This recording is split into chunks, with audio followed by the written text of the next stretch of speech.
All right, here we go. Welcome everyone to the Boneyard podcast. This week our guests today are TSO Regiment. Today we got Falling Parachute, Lord Redwood. I'm not going to go too much into it. I'll let them introduce themselves. Gentlemen. Hey, how's it going? So I'm Lord Redwood. I'm the commander of the Second Order Regiment. I'm also the community leader for our TSO Discord. I've been playing Foxhole for I think since 2017, pre-World Conquest. Very much in the pre-alpha age. If anyone remembers the little cooking pot on the side of your pack there, that's how far back I've been playing. I have roughly almost 8,500 hours in the game. Been playing for many a war, and TSO as a regiment has been around since World Conquest, I want to say 64, 65. So, but yeah, I've been around a good minute. I'll pass it over to Parachute to introduce himself. I'm an officer in TSO. I have been playing for a long time, not as long as Red, but I've been playing since I believe War 77. About, I'd say, half as many hours as Red, and even that's an insane amount of 4.4K. And I like to do a little in-game partisaning when the time comes around, when we get to battle tanks and stuff like that. Don't let him fucking fool you guys. Parachute's a fucking freak partisan, alright? This dude fucking slapping around 3 RSCs one war, fucking... he can't probably even fucking count that high how many fucking BTs he's killed. Alright, this dude's a freak. I have the RSC kills not memorized, but BTs are in the 100. Nah, that's my point. You can't count that high, guys. It's up there. You know what I mean? No, I'm just busting shops. Just these guys are freaks. They help the collies every war. They've been around for even longer than I and Bone. Hell yeah, crack. Welcome in. So yeah, man. I've played a lot with these guys. We started playing together around maybe 3 or 4 wars ago. I've started to shoot the shit with these guys, and I love them. They're really good. Obviously, you guys know me, Leader of Bone. I don't need to introduce myself too much. You guys watch every episode, I hope. What I wanted to hop into, and the first question I wanted to ask, if there was anything that you guys want implemented into the game right now, what would it be? What do you think would benefit and help the game right now? I'll let Parachute go first, actually, because I'll probably be on a long. I'll probably be a very long tangential person. I got two things, but so I got one partisan thing and one just every frontline type thing for this is later where I want the collies to get something to combat the HCD or an HCD equivalent, as the HCD does shut down a majority of our tank lines with, I believe it's 75% high velocity. 68? I heard from a little bird that got lowered. I don't know if that's 100% true. I've never seen any stats saying that did that. I don't remember any changelogs saying that. I don't think that happened either. I will say, I do think the Nemesis is not the counter we wanted, but the counter we have. Yes. Now here's the thing. More in the sense of like a way for like our tanks, so that way it's more of a range thing because it has like I call it pseudo 45 meter because the barrel extends outward from the tank, so it gets like an extra 2.5.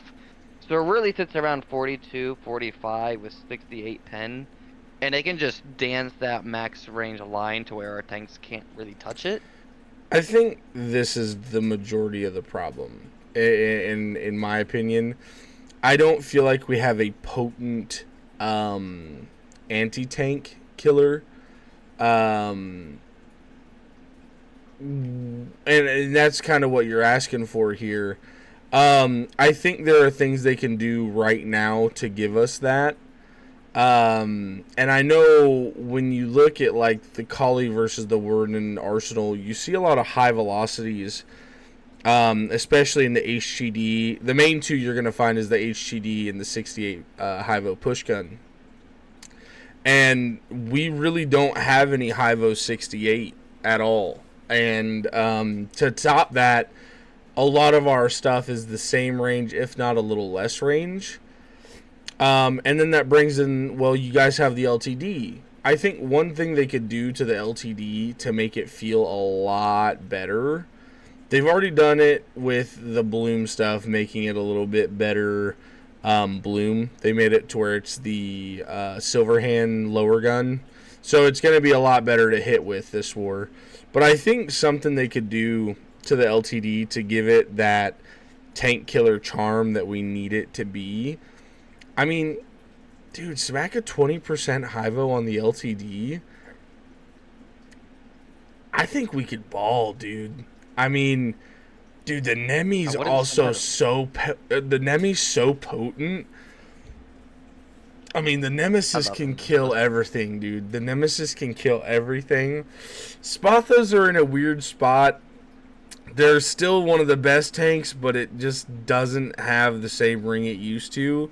Especially with the Outlaws getting 20% Hivo, it still wins in a 1v1, but that's never how it plays. Like, the Outlaw plays in packs of like 10, and 20% Hivo in a pack of 10 at max range sucks ass. And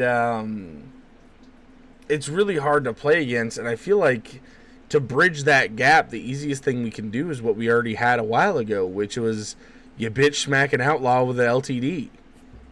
Like, and if we just gave it a little Hivo, I think it'd be fine. I really do. I think you give the LTD a little bit of Hivo, I think that would fix the Outlaw problem. I think when you hit an HTD and pen it with a Hivo 68, that would like over 33% its health. One of you, Ducky, can you do the math on that? Because it's 68, 20% Hivo. That's 900 damage, I want to say. It's been a long day for me at work, man. I don't think I can do the math right now. That's why I'm asking Ducky. Ducky's in the chat right now, so he can... Okay. So what I think the devs, quote-unquote, want our counter, like our opposite, like what our 1-to-1 is for the HDD, because devs love their 1-to-1s in a sense. They want it to be the BTD, but the thing with the BTD is that it suffers from all the things that the big in-game toys suffer with, is that they get hard focused on the front line, and I mean you can mass produce them, but the crew requirement for that, and dude, there's no way. There's no way they want it to be the BTD because, think of it. That's our only like in-game real tank destroyer in a sense. Like, when it comes to tank destroyers. That's the thing. We get the heavier version, but they get the MPF, but it doesn't work out like that. That's not even... dude, in my opinion, that's not what the BTD is there for. The BTD is there to combat the super heavy. Our super heavy is not there to combat their super heavy at all. Our BTD is the only thing that really smacks around the Warden super heavy, and in a 1v1... also does that, but I'm saying that the BTD is kind of like a fill gap for like a bunch of things. So to kind of for one thing I'll say is that in a 1v1 situation, I mean, sure, I guess I can see it. The Warden super heavy tank and our super heavy tank are just giant LARP vehicles. They are, they will die to the silliest, dumbest things. I mean, we've literally watched a super heavy get tanked on a slight or tracked on a slight incline and get murked by like 2 Nemis and a Falchion. Those things are just giant bricks. I would never literally look at them as equivalencies. They're just really fun big toy vehicles that entrance most people into playing them, and you play it for one time and then you realize how much of a logistical nightmare it is to try to maintain one and field one. But they're cool. They made some great moments. I mean, War 120. What is it? This is the 124. Which one was it that was canceled early? It was 122. The one that was like 44 days or whatever. Yeah. That one had like there was a battle over in I think it was like Port of Rhyme, that region. There was like 7 battle tanks, like 2 Ares, like it was a huge, massive super battle, right? But those are just glorified, giant toys. They don't. I would never really think of worry too much about a super heavy needing an equivalency or such. They're just in their own weird niche scale that don't. I would just leave off those things in comparisons, to be honest. Like Well, the BTD definitely plays a beautiful role in smacking tanks that are lower end, but this suffers from the same thing as an HDD, is that it's mobile to the extent of a turtle, and it it takes a while to get to the front. It's one of those things that you get it, it holds a bridge very well, it holds a choke point, but it's not the same. I would say I would never think those things are well, like what are designed to fight that other thing. it's a force multiplier though. So, you True. brought I up give you that. I'll give you that. the battle in Port of Rhyme. I look back to the battle of Fairnat Coast in 122 and Jade Cove. Yeah. I remember seeing 2 super heavies and them fighting, and there was a massive tank line with it, and they literally pushed every time our Kali tank line back to where we had to hide behind our concrete, and then they got to PvE for free. And the problem is, it's not that it's not, it's the most effective tank in the game. Theoretically, if you can field it, maintain it, and it can 1v1 any tank and win every time. Any tank can with turrets and shit in the game, but the point I'm trying to say is, with support around it, it's a force multiplier like none other. There's nothing you can push up to it and really just fucking have it absolutely smack it. And the thing is, well, you have the Stygian bolt, and it's okay, yeah, the Stygian bolt is one of the hardest things to field correctly in the game. It's insanely hard to field a Stygian. And outside that, the only thing that can really combat that thing outside of swarm tactics is the BTD. And the thing is that I do agree with falling parachute that we don't have is, against our super heavy, right? They just get 6 or 7 fucking HTDs and they just fucking have a heyday. Yeah, the thing is that if they have 6 or 7 HTDs on the field, that means they have not that great of PvE pushing power, and that's right. That's where they're. That's saying that number to me actually gives me a flashback to the first time HTDs came out, and I remember seeing the first moment when HTDs were introduced at Ulster Falls, at Hardline Ulster Falls. There was I forget which regiment it was. I'm pretty sure it was 82DK. I could be wrong, but they brought 12, 13 fucking HTDs. The brand new spanking tank, right? It was the first ever, literally just unlocked. They made all those tanks. They brought them all across the bridge there, that south bridge. And then it was just a stare off between us with Banes and Venoms staring at HTDs. And it's a 68 gun. So they were just yeah, we got our brand new cool tank and we're going to roll over these guys. And then they couldn't do anything really because they didn't have any PvE power. So it was one of those moments where they applied the wrong weapon tool into the wrong fight. It was just a standoff for 4 hours until they realized, oh, we kind of need infantry to fight their infantry. The thing is, though, it was a really dumb battle. all they have to do, in my opinion, then is just run it with outlaws. I mean, the thing is, the outlaw's the perfect tank to run in a line. Because it can support any tank line. And much like what happened with those 2 super heavies, there was 6 or 7 outlaws on its side.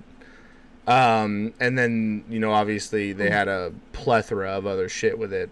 But the thing is, theoretically, they have one of the best PvE tanks in the game with a 45-meter Hivo. At 40 mil. I can very much agree with the aspect that it is a strong PvE weapon. The weapons platform of an outlaw is really good. I remember pretty distinctly Larry brought up in a discussion with the devs. I think it was it was that like round table discussion or whatever, where he brought up the fact that the 45-meter range was able to outrange, like hit the octagon of the placed guns. Oh, beats. Yeah. And so it's Well, kind of, and it's only yeah, ours. well, it That It's is wasn't. only really ours. annoying. I think at the time it wasn't the beat per se. It was the EMG. This was back further. I could be a little off. I could be We just had having the an E old still timers had the E moment. back then, back in the mid Yeah, 80s. it was. We I'm didn't have pretty the sure it was. beat split. Yeah. I'm pretty sure it was during the EAT era, where the EAT era, where everyone had the. It was And the that was same. back when fucking the Outlaw button hitbox swap. was still bugged, where you couldn't track it from one of the sides, which was Yeah. really So. annoying. But like the problem is still uh, the problem's still there in the sense that it has that slight advantage, but it's still mitigated. Most outlaw. Here's the thing. Here's the thing that I have when like we get into kind of like the vague vacuum discussions, because I see this happen a lot with like in Sigil with the yapping that goes on in there, in Font and the yapping that goes on in there. I'm sure it happens in the Warden Discords too, where we get into the vacuum discussion of like the tanks versus the tanks and all that sort of stuff. A lot of the battles outcomes come into play really more so out of timing, skill of the tankers, and communication of the group in the cohesive whole of the fight. Like, to me, the weapons platform in front of me isn't going to stress me out as a tanker. If I'm a tank commander, if I have like me and my three, TSO Spathas and my three, like the rest of the tanks or vehicles I brought with me, right? I'm not gonna be too concerned if they bring like the weapons platform that is gonna counter my other weapons platform. I could just find a different weapon and tool to then figure out to counter that, or try to make a better play. So it's more about, for me in my mind, that most of the time when there is a strong counter on the field to something that we have, if we have like too many Nemis, for example, strong 68 platforms, right? They're good at fighting vehicles. The Nemi's nice that it has the grenade launcher. I've used it a lot of times to just dive, right? You just dive in and PvE something. But also just having a couple 40mm platforms like a Falchion or a Spatha around, very helpful to just PvE some pillboxes. Because the main problem that a lot of tankers kind of forget when they're in these brawls is if you PvE like the pillboxes and the bunkers around that make this cohesive front of like, you know, 40 dudes fighting another 40 dudes on the front line, you forget that you're actually supposed to be taking and pushing the ground instead of just brawling with tanks. And then it's just a World of Tanks battle, right? Like, A good way to even take that ground is just fighting the tank line by 40 meters with the Spathas. It's great. Right. But to finish my point really on this is that it's in a vacuum you can go on for like a really long time on like each vehicle's equivalencies and deficiencies, but to me, every battle is a different dynamic. We can fight there with the BTD against like two super heavies, or one of TSO's first super heavy tank kills was a BT versus a Warden super heavy, and it's because the Warden super heavy panicked as they were trying to retreat. This is a long time ago, but I have a video on it in my stupid YouTube channel, but they panicked and they just started backing up, and we just drove up onto them and just drove alongside them. And their gun of their super heavy tank couldn't shoot us because the gun's barrel was so long, it couldn't actually hit us. So we were just right underneath it with the BT running along the side of it as it's driving backwards, and we're just blasting to the side of it. So a lot of it kind of comes down to like weird moments of timing, skill, and just kind of like more so just being aware of the situation. If you are able to gain an advantage when you're talking with the people around you, if you have like two bards with you and you got a couple falchions or whatever, if you all talk to each other and focus on one HTD, you'll probably kill it, because that HTD crew they're gonna get pinged and they'll take a couple hits, but I promise you they will not realize that they've taken some pens, and then they'll get damaged and they'll get tracked, and then what's gonna happen is that they're in the pits. We're fighting in the pits and Deadlands, and they're gonna slide off into a hole. Well, hold on though. So, Red, the thing is, like, personal experience aside, I think what was brought up, and I agree, I don't even think it comes down to necessarily skill all the time. I think player population is the biggest factor in win-loss ratios in the game, and I think right now the Wardens have a higher population count due to their kit feeling a lot more straightforward. I feel like there are gaps in the collies that really need to be patched for the game to feel balanced, and I think that's what Parachute's point was. Is, you know, it's not that we don't have tools that can work, right? It's that we have tools that need to do a lot extra to get the same outcome. And I think the biggest point that I'm trying to make here is not to discard what you said, but you're obviously a veteran crew, right? But imagine the 420th player that has to play in 3 falchions versus, you know, 2 HTDs. Or how do you explain to the new players that you need to actually dive head first into killing these super heavies instead of playing passively like you do in every other tank line? The issue hold on. Yeah. So the thing is, you gotta take a lot of things into consideration when you talk about balance in the game, because relatively the game is very balanced. There's a lot of outliers, and that's where you have these stipulations where people get frustrated. And the easiest one to talk about right now is shotguns. Not even talking about tanks, but like with tanks, it feels like right now the Colonials, we're supposed to be this MPF faction. We're supposed to be engaging with more tanks on the front than the Wardens. That's our like doctrine. And the game parameters do not allow us to do that. We don't have really good tank killers. We have really good all-rounders. But the all-rounders are not going to outclass the very specialized weapon groups that we're fighting against. The thing is, and you brought it up, we had the advantage of Banes and Venoms for the longest time. That is now not the case. They have an APRPG, and we still lack the ability to take their tanks out without absolutely diving them. And even with the Nemesis, that's its inherent flaw. You have to dive it to get the Tremolas down. You don't have an option right now to pick their armor apart while staying safely at range. And with this new APRPG, it's going to... just let me finish this last thought, and I definitely want to hear you guys. Yeah. It's going to definitely alter the course of this balance. It's already done it when they had the mounted bone saw. It's hard to push when they're in a defended location. And you could be like, well, it's the same for us. It is.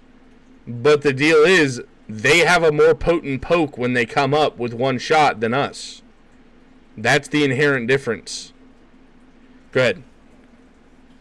So I was thinking about this. I thought of an idea that might be able to change to make the tank, like, our standoff capabilities a little bit better.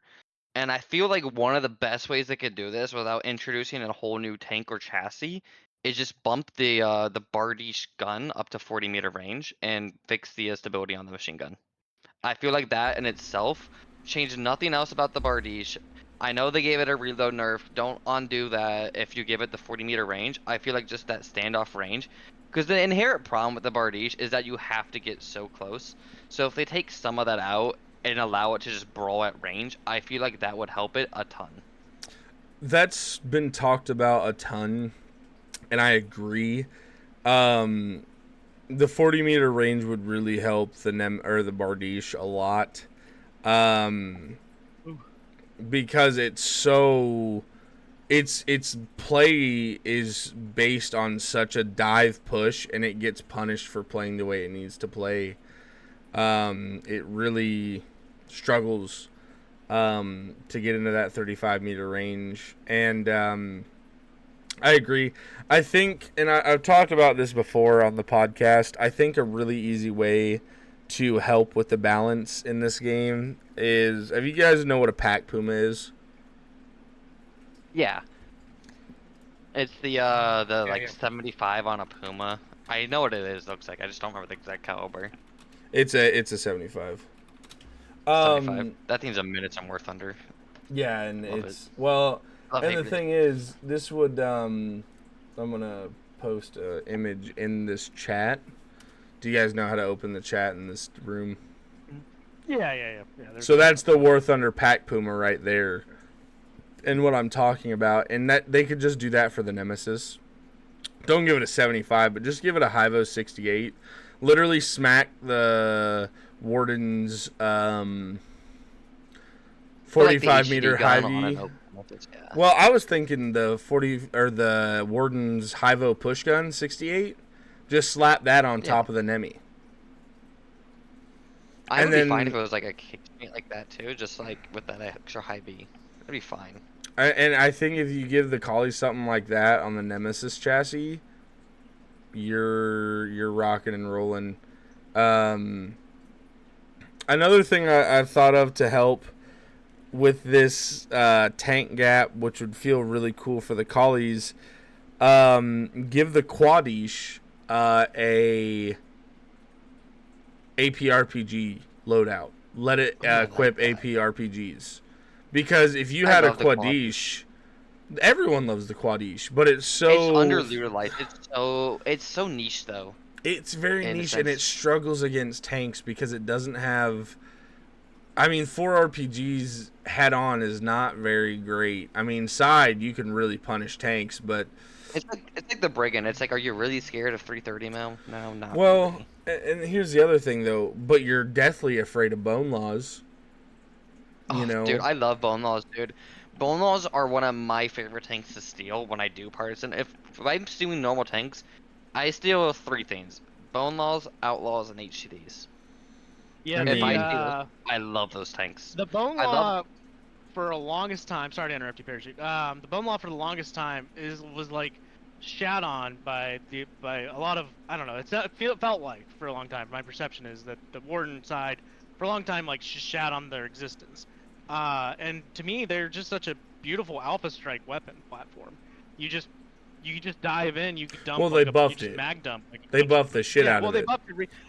They buffed it, yeah, but before it was still good, in my opinion. It was still Even good before the buff. I love that vehicle.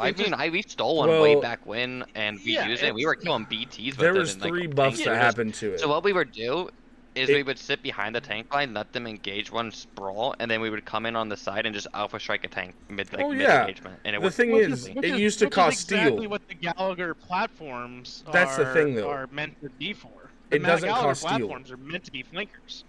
You flank with any of these Gallagher platforms, like the Outlaw, the Highwayman, the fucking Highwayman. You can't do it anymore, but I mean, it's well, it got neutered. No, because 20 mil got. Yeah, no, 20 mil said that they can't figure out what they want to do with 20 mil ever. That 20 mil is like the most shat on as of late. Shat on fucking thing. I mean, it went from what being sniper ammo to then back to whatever. It's a really confused ammo type. It's been a confused ammo type for a long time. They don't really know what they want to do with it.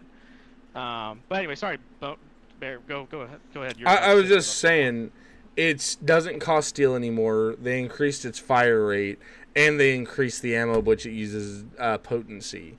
It has a shitload more damage. It fires faster than it ever has been able to before, and it doesn't cost steel to produce them.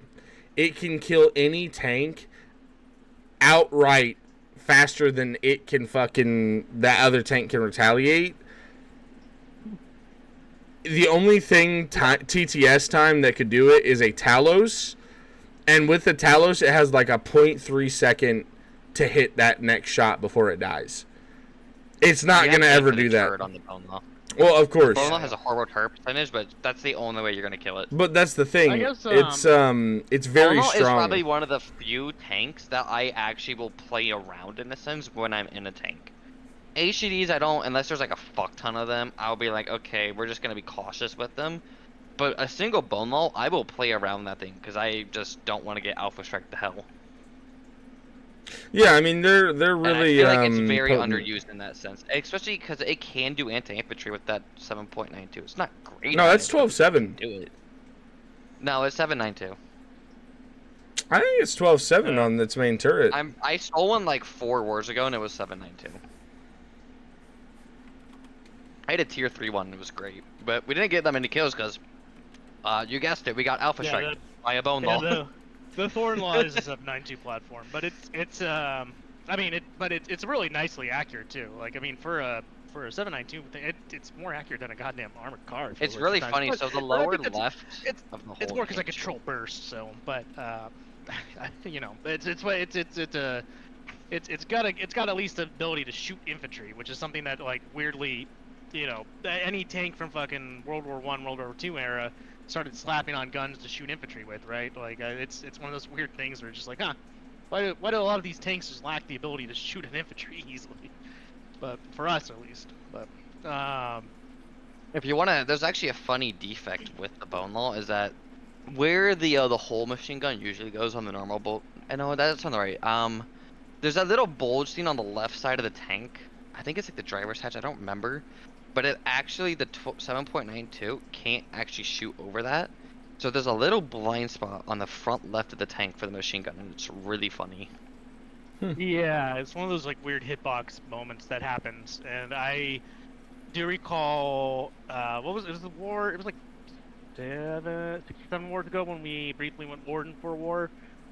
We became our alter ego CTO, Callahan's True Order, and we were larping around with their vehicles, and I just distinctly remember trying to shoot with the thing, and it would just cut out my line of sight on that like one little section of it. And I was like, oh, that's a weird. It felt like with like the Nemesis tremolo launcher, if the turret's in the way, kind of thing. Like it's kind of like that weird like momentary interference that you just have to communicate with your driver that, I'll turn the body of the vehicle this way so I could shoot the infantry guys. But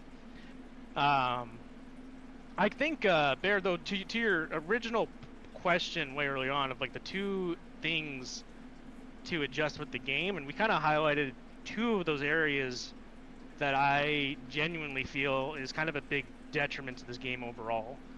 And it's not really at a base level with like the vehicles or the gear or the equipment or anything. But the primary thing I think this game has as a struggle is pretty much the way the server capacity is, and the way the server infrastructure is holding back a lot of these assets that the devs have made and implemented. Like, the biggest thing to me is naval. Naval is probably one of the most it just guts over a lot of region hexes. It guts over a lot of it's one of those things that just didn't get developed fully correctly in my mind, and the way the server infrastructure is, it just doesn't really truly support a lot of the aspects you were talking about. You said the Colonials, right? We're supposed to be an MPF faction, right? We only get one MPF bonus too, which is fucking ridiculous. Yeah, but yes. yeah. Well, we're supposed to be supposedly like the lore kind of paints it in the way they're like, oh, we have this, we have this mass doctrine, whatever thing, right? Which, I mean, the game's limitations is what kind of tampers that down, and there's a lot of things that I think this game suffers from because it moved beyond kind of its scope at this point, or it's at the peak of its scope. I think it's at the peak of its scope. I think they could do a couple things to tweak aspects of the game to keep it within the scope of some stuff, but at this point the game's infrastructure versus, like, if you look at the devs work on Anvil, where it's kind of a seamless server world map that they're working on, right? Like, you can transition. There's no, like, you get to a border queue and then you're not sitting at a border queue, right? You're just marching with your gang of, like LARPing legionaries to go fight some other guys in a forest somewhere, right? In Foxhole, one of the biggest things that holds this game back is exactly that: the lack of the ability to apply the great strengths of this game is the players. The players are the ones that make any sort of movement in this game. It's all player driven, right? This entire thing is player driven. With the current way the servers are, we have constant moments of queues, constant moments of, a giant destroyer ship is sitting in the border, and on the other side of that border can be literally just a guy in a barge. You can't see those guys in the barge because there's an invisible wall. It just takes you out of the element of, like, well, this is supposed to be like a giant naval vessel that's out in the open water fighting other things. Well, if you're trying to go between Fingers and Tempest right now, it's Warden and Colonial, right? But you can't physically just be aware of anything out there. There's no, I can look across the border and see anything because there's a giant invisible wall. And the server infrastructure doesn't support that method of transitioning players to concentrate them in the area where they want to fight. The game would probably have some very weird peak moments if there were not server which could be a good thing or a bad thing if you want to think about it, that it throttles the number of players so the war doesn't just collapse because one side just throws 1,000 players onto one section of the map. But if you're going to make a game that's like a World War, One-esque kind of like prototypical looking kind of thing, it's like 20 dudes fighting up a road for a half hour, right? Like that's what most of the game is, concentrated in one part of the map in one part of the subsection of a hex. Like you're not in a giant war. We're just in a lot of like small instances within instances of like fighting each other, and the server infrastructure doesn't support that. If we had a giant destroyer fighting in Endless Shore, right? That's taking half the population of not half. That's taking like a quarter of the population of the server, of the colonials or the wardens if they're in a frig, to be in that ship. Well, that's less falchions, sabathas, tanks fighting on the battle, and it's just an empty field over here where there's no action going on, right? Like, or the ability for us is supposed to be a faction that's supposedly supposed to have like some MPF bonuses or whatever. We can't field all the bodies into that one concentrated spot. So I think the devs have really not adapted the game well enough to the assets they've built for it. And then this really comes to the world map. The world map is just, it's old. This is just a really old world map. These maps are just super old at this point, except for like the new ones in the Outlier. It's just very old. You have these giant ships, and you're in a waterway that's like 10 feet across. The center hex maps have not changed since I've played this game, like very much at all. Like they widened some rivers for the boats, but the boats are also just, I feel like they're too big for the game too. They very much are. They're very like they much could are. shrink them down by like a quarter of the size to a half, and they would work much better. I like the Bowhead. It's a cool ship. It's what it does, but it should have not been the size. It's like hitbox its size. It should have just been an iron ship variant. You're gonna introduce a mechanic like dry docks, right? And mechanics like small assembly pads that turn vehicles into variants. Why not just take the dry dock and then give more ability to the iron ship to just be upgraded into a vehicle that does more specific of one thing? You could have had a fucking oil tanker version. We could have LARPed as like Russian Dark Fleet ships or something, right?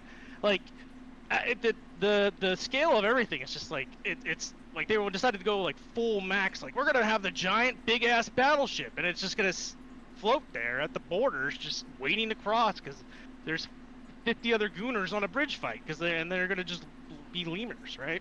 Well, it even goes deeper than that, and here's where, like, I literally just fucking like shut down for a second because.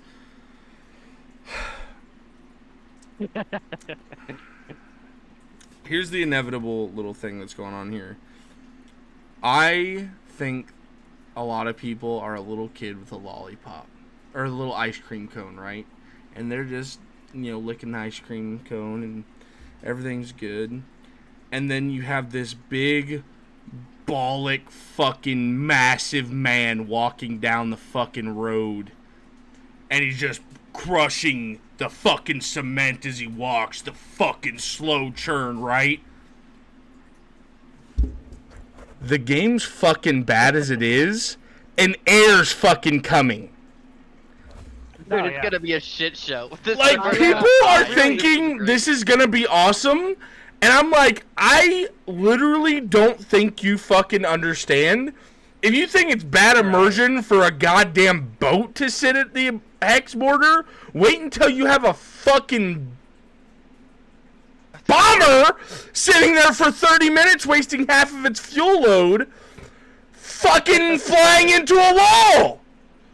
It's gonna be great. And what's even worse than that, what happens when the motherfucker goes through and the motherfucker from Australia disconnects, which is your pilot, and you fucking eat shit on the other side after waiting for 30 minutes?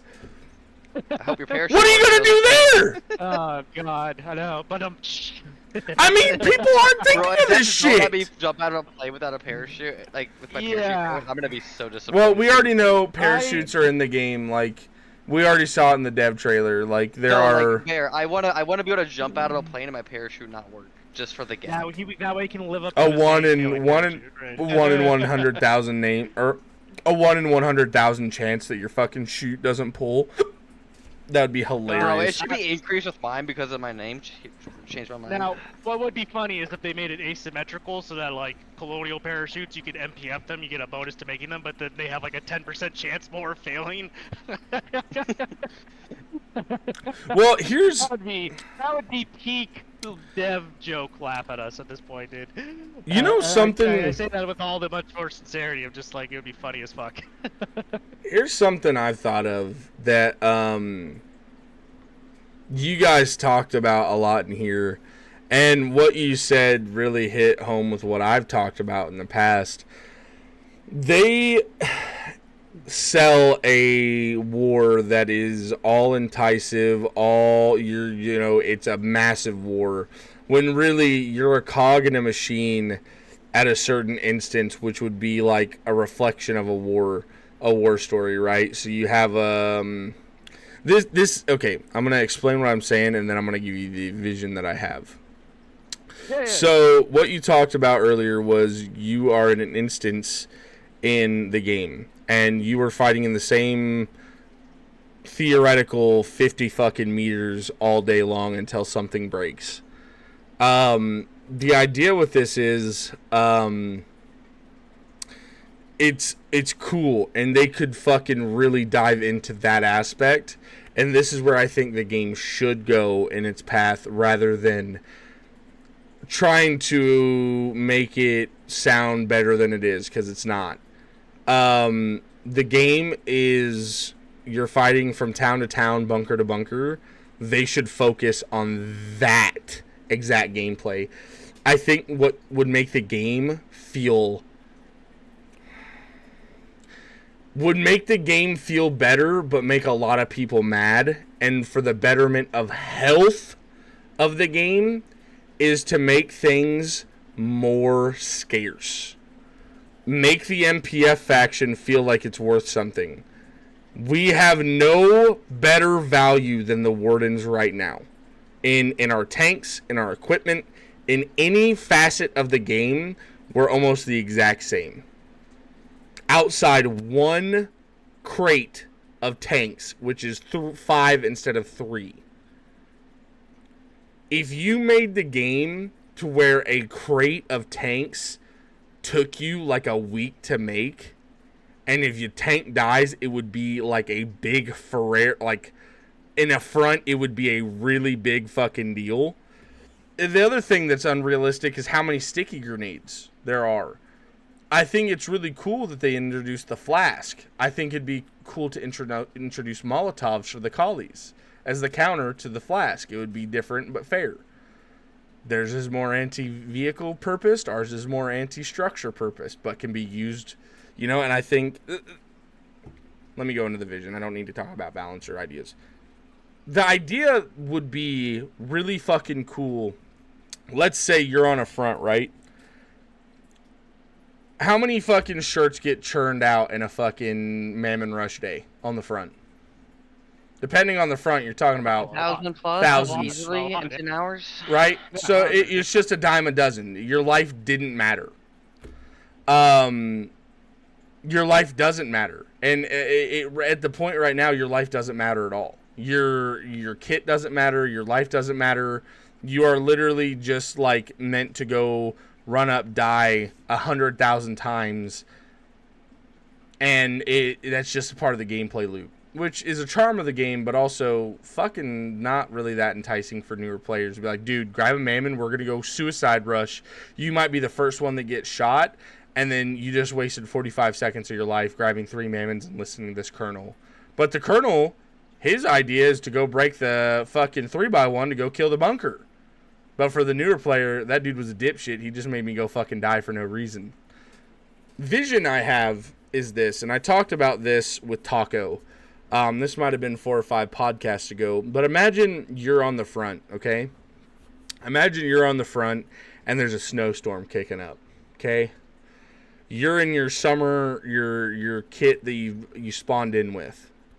Imagine someone brings you 2 crates of winter coats, but that was the last and a box of ammo, like a crate of ammo, a crate of Argentis, and a crate of Ignifist. But imagine if that was your last ammo run or Logi run for like an hour. Imagine that. Imagine if that was your, like, realistically, the war effort could not give you any more to this bunker. You know, let's say this is just an outskirt kind of skirmish. Like, let's say this is like a, where's a good experience of this?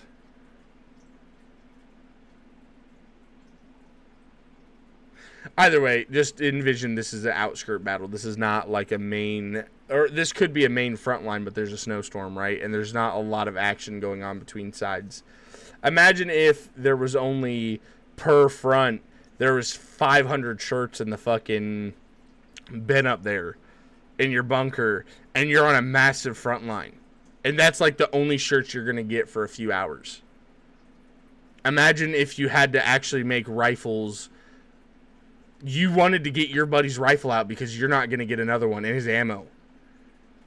Like, imagine how much more it would mean for an LMG to actually hold a position. Imagine, and, you know, this is kind of an extreme level, but what I'm trying to say is make Logi feel valuable and not make it this fucking overwhelming churning machine of we have to produce 70,000 fucking crates of shirts over the course of the war. You know, I don't want to produce fucking 8 to 12 MPFs of fucking tanks for the regiment. That's not... When you kill a tank, do you even give a fuck? When you kill an outlaw, or do you kill it? You don't give a fuck. But if, like, in World War II... If I may go into the most actual only resource left in the game, if I may go into this... Oh, go ahead. I mean, this is what I'm talking about. So, the only resource left in Foxhole is time. Regular resources don't matter in a sense. You can get comps, scrap, all that. And I really liked your idea of what you hit with the tanks. Like, make tanks feel more, like, almost rare in a sense. Make them tank like time out. But with that, I want to say this: the tanks need to feel way better. A Falchion should have a top MG, a coaxial MG, a fucking give like a Commander 792. Just small like that. Just make the tanks more and what I mean for like even the Outlaw. Give the Commander exactly what's on the Brigand. Have it fucking where you pop out and you can do like Shift Q, and it fucking gives you on your mounted machine gun up top. Like, but make the game feel like when there's a tank on the front, dude, you're not peeking your head up just and poking back down, you know, like fucking meat to the bullet. You know, when that fucking dude peeks his head up, you just see a splash of red paste come out, and the fucking dude beside him just got covered in fucking red paint. Like, dude, make the game... I didn't mean to interrupt you, but I'm just saying, like, make it feel fucking good. You know what I mean? Make the game, the kills feel good. So tank spam, I feel, is one of the biggest problems in the game, and I think you were hitting this right on the head with a really good idea here. So I know a lot of people are going to hate this idea. Get rid of being able to build tanks in garages. Increase MPF time in the MPF slots. And make it where you build tanks on the facility pads instead, and they take time. Like, I don't know, hours to build. Because time is the only thing that really matters, and that cuts down on the... Like, nobody likes going to the front and just seeing 10 tanks in a line on both sides, and it's just tank fight. It's not fun. It's just stale. It's old. Well, and you just, I mean, literally... I'm going to disagree with you both on this. Because I get where you're coming from on the tank aspect to a degree, but, I mean, that's like a core central part of the game. And the logistics aspect of it, I already experienced the logistical shortages constantly. I'm always in a situation where I don't have equipment. I'm holding the front line with, like, fucking 20 dudes, and we don't have enough 7.62. Like, we're okay, throwing, we don't have any boma stones. But to combat that, how many people are running? How many people are running out just mindlessly dying? over and over and over again, Uh, all day depends on the long. run, man. I feel like the mindlessly But dying's alright, because if you get rid of that, in a sense, you would make Artie more oppressive, and Artie is already super oppressive. But Artie So you'd have shells to in this nerf regard Artie would really be heavily. way more expensive. An Artie gun That is would true. be way more beneficial to you. Going and doing a Tremola run on a fucking Artie gun and killing it would be like a big fucking deal. You're losing a massive asset. Instead of this total churning to where the only thing that fucking matters, and what Parachute says, whoever has more time, whoever has the most no lives and vets, and the most fucking people who are willing to be degenerates and spend 20 hours a day playing in this offline PvE bullshit, much like what happens every night. You know, the fucking American players come in and churn ground, and the next day the fucking Russian and Chinese pounded it right back. And then it's American time, EU. American time, EU. Asian time. It's not even fucking like fun to go kill a tank. It's how many tanks do I have to kill to make them log off? How many times do I have to kill you? How many points do I have to take to get you to log off the game? Because that's what's the ultimate win or loss balance right now. How many times do I have to win to make you lose? To make you quit? But they should make them more rare in a sense to say. Like, just make it more... I think just getting rid of the garage and making it like a facility pad. I feel like that could go in with the division. Nope. I see. This is where I'm going to diverge very heavily on that. Here's the thing. I was just talking about how server infrastructure is garbage, right? Server infrastructure. The peak of this game is already reached. I just disagree with that fully because the server already fucking lags when you're driving past all these LARP facilities, and it already lags when I'm driving past all these fucking bunkers. So what you're trying to implement is like it lags out when you start a queue of a vehicle on a vehicle pad. You're putting a whole stupid stress on the goddamn server infrastructure. That hamster's fucking heart attack is right around the corner, right? And it's already had one. That's already happening right now. Well, what do you mean? They're already doing it. Hey, hold on. But here's the thing. Your point though, Parachute, is that you want to have more assembly pads. That usage, that's just going to put more taxation on it. I hate facility. I really do. But facilities it didn't make any sense. First off, for facilities, the implementation of facilities, when the game was already struggling with its server infrastructure to begin with, is probably one of the weirdest moves to, and then just to continue to emphasize facilities by moving more vehicles into being requiring variants, making it require you to have more small assembly pads to make more fucking variants. Like, you could have just consolidated a lot of these into just like 2 or 3 pads. You know, here's the thing.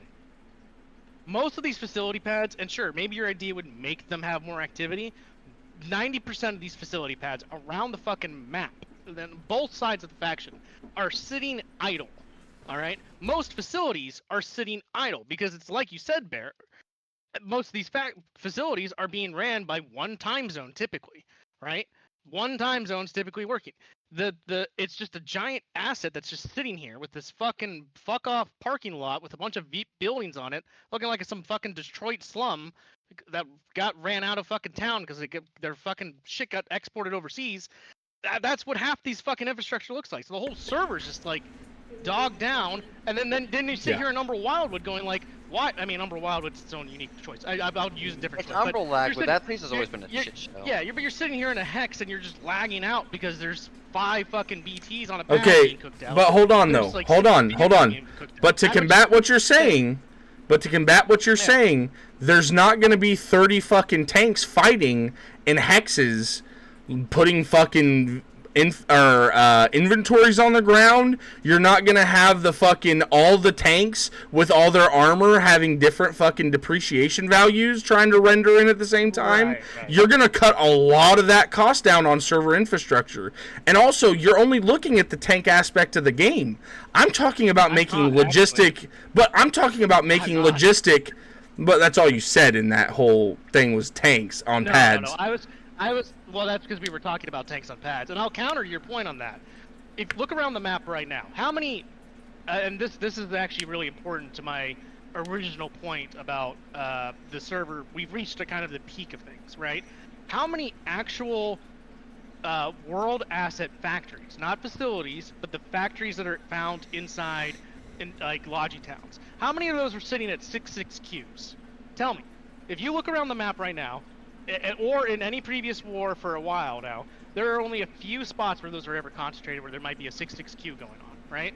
Regular factories are being slowly being farmed back, or the devs put it into this infantry fac. You have 40 millimeter that can be made in facilities.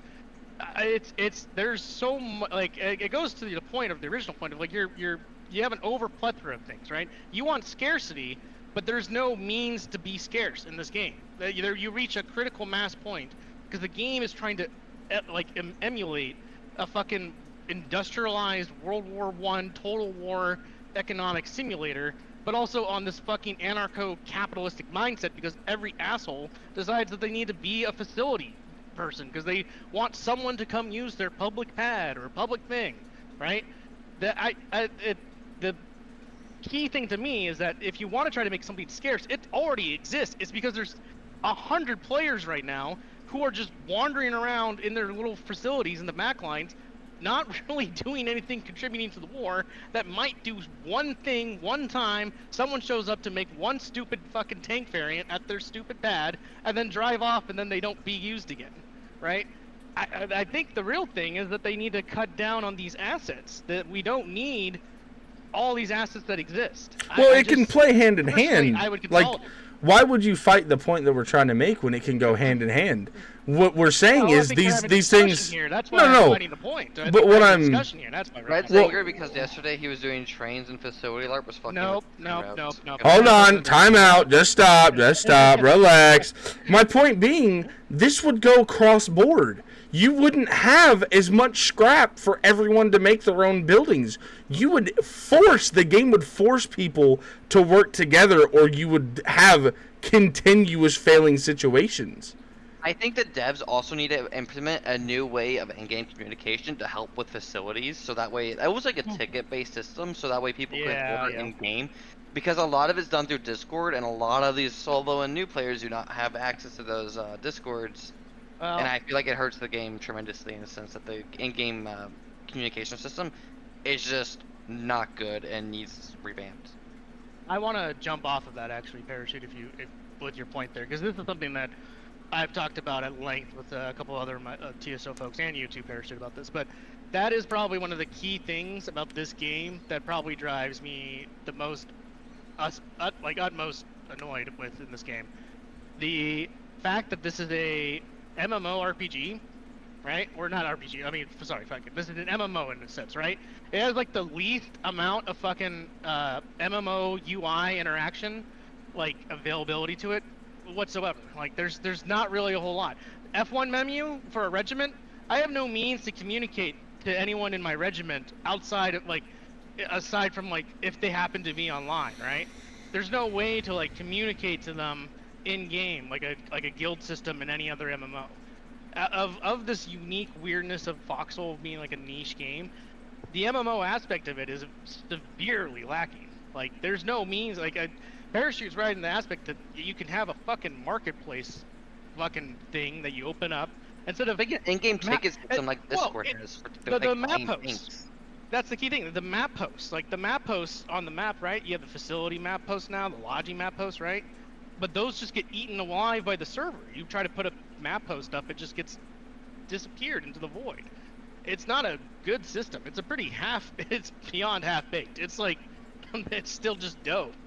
It's dough in the oven. It's not even a good system. We got one of my guys, Silly Moose, he calls it a Call of Duty chat lobby, right? Like a fucking thing from like the early 2000s still we're sitting in.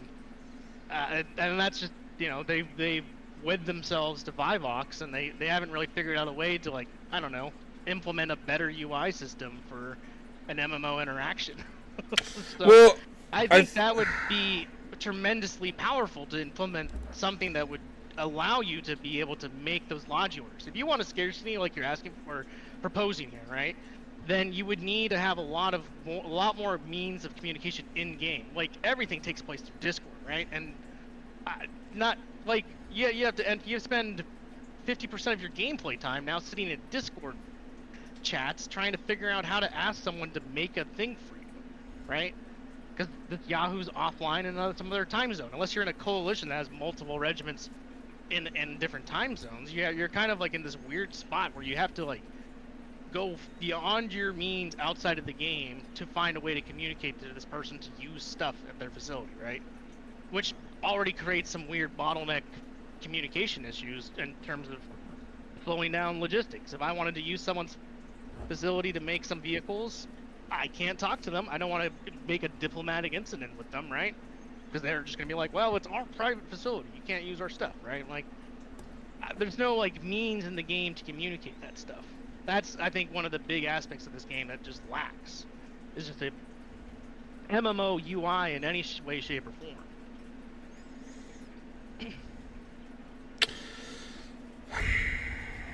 This is the inherent bottleneck of Foxhole that we all fucking struggle to come to qualms with. Like, we all have great ideas. We all have ideas how to make this game better. We all have ideas on how to improve the game. A lot of us sit in these situations and think of the micro or the macro. But inherently, it's going to come down to this. I think the game is going to have to eventually end and have to make a Foxhole 2 with a different engine system that is available to have all these assets working together. Either that or you're going to have to do 100%. a rehaul of the game, but at that point... Because these issues that we're talking about can't be fixed within the purview of this engine, and that's the inherent issue. Is the engine is really restricting the creativity.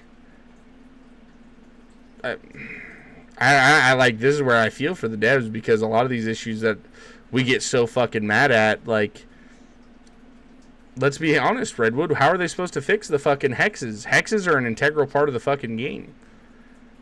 Like, if they fucking switch that up now, they have to change so much more. Like, you know, and I'm not, like, harping on here, but, like, your point of, like, you know, my fucking battleship has to sit here on the fucking hex. Like, okay, but yeah, that's just your battleship. Imagine the arty that would be able to go through hexes and all this other shit that, like, there's no fucking balance on. Like, imagine if you did exactly what you're talking about, where you could put 1,000 fucking players through a hex.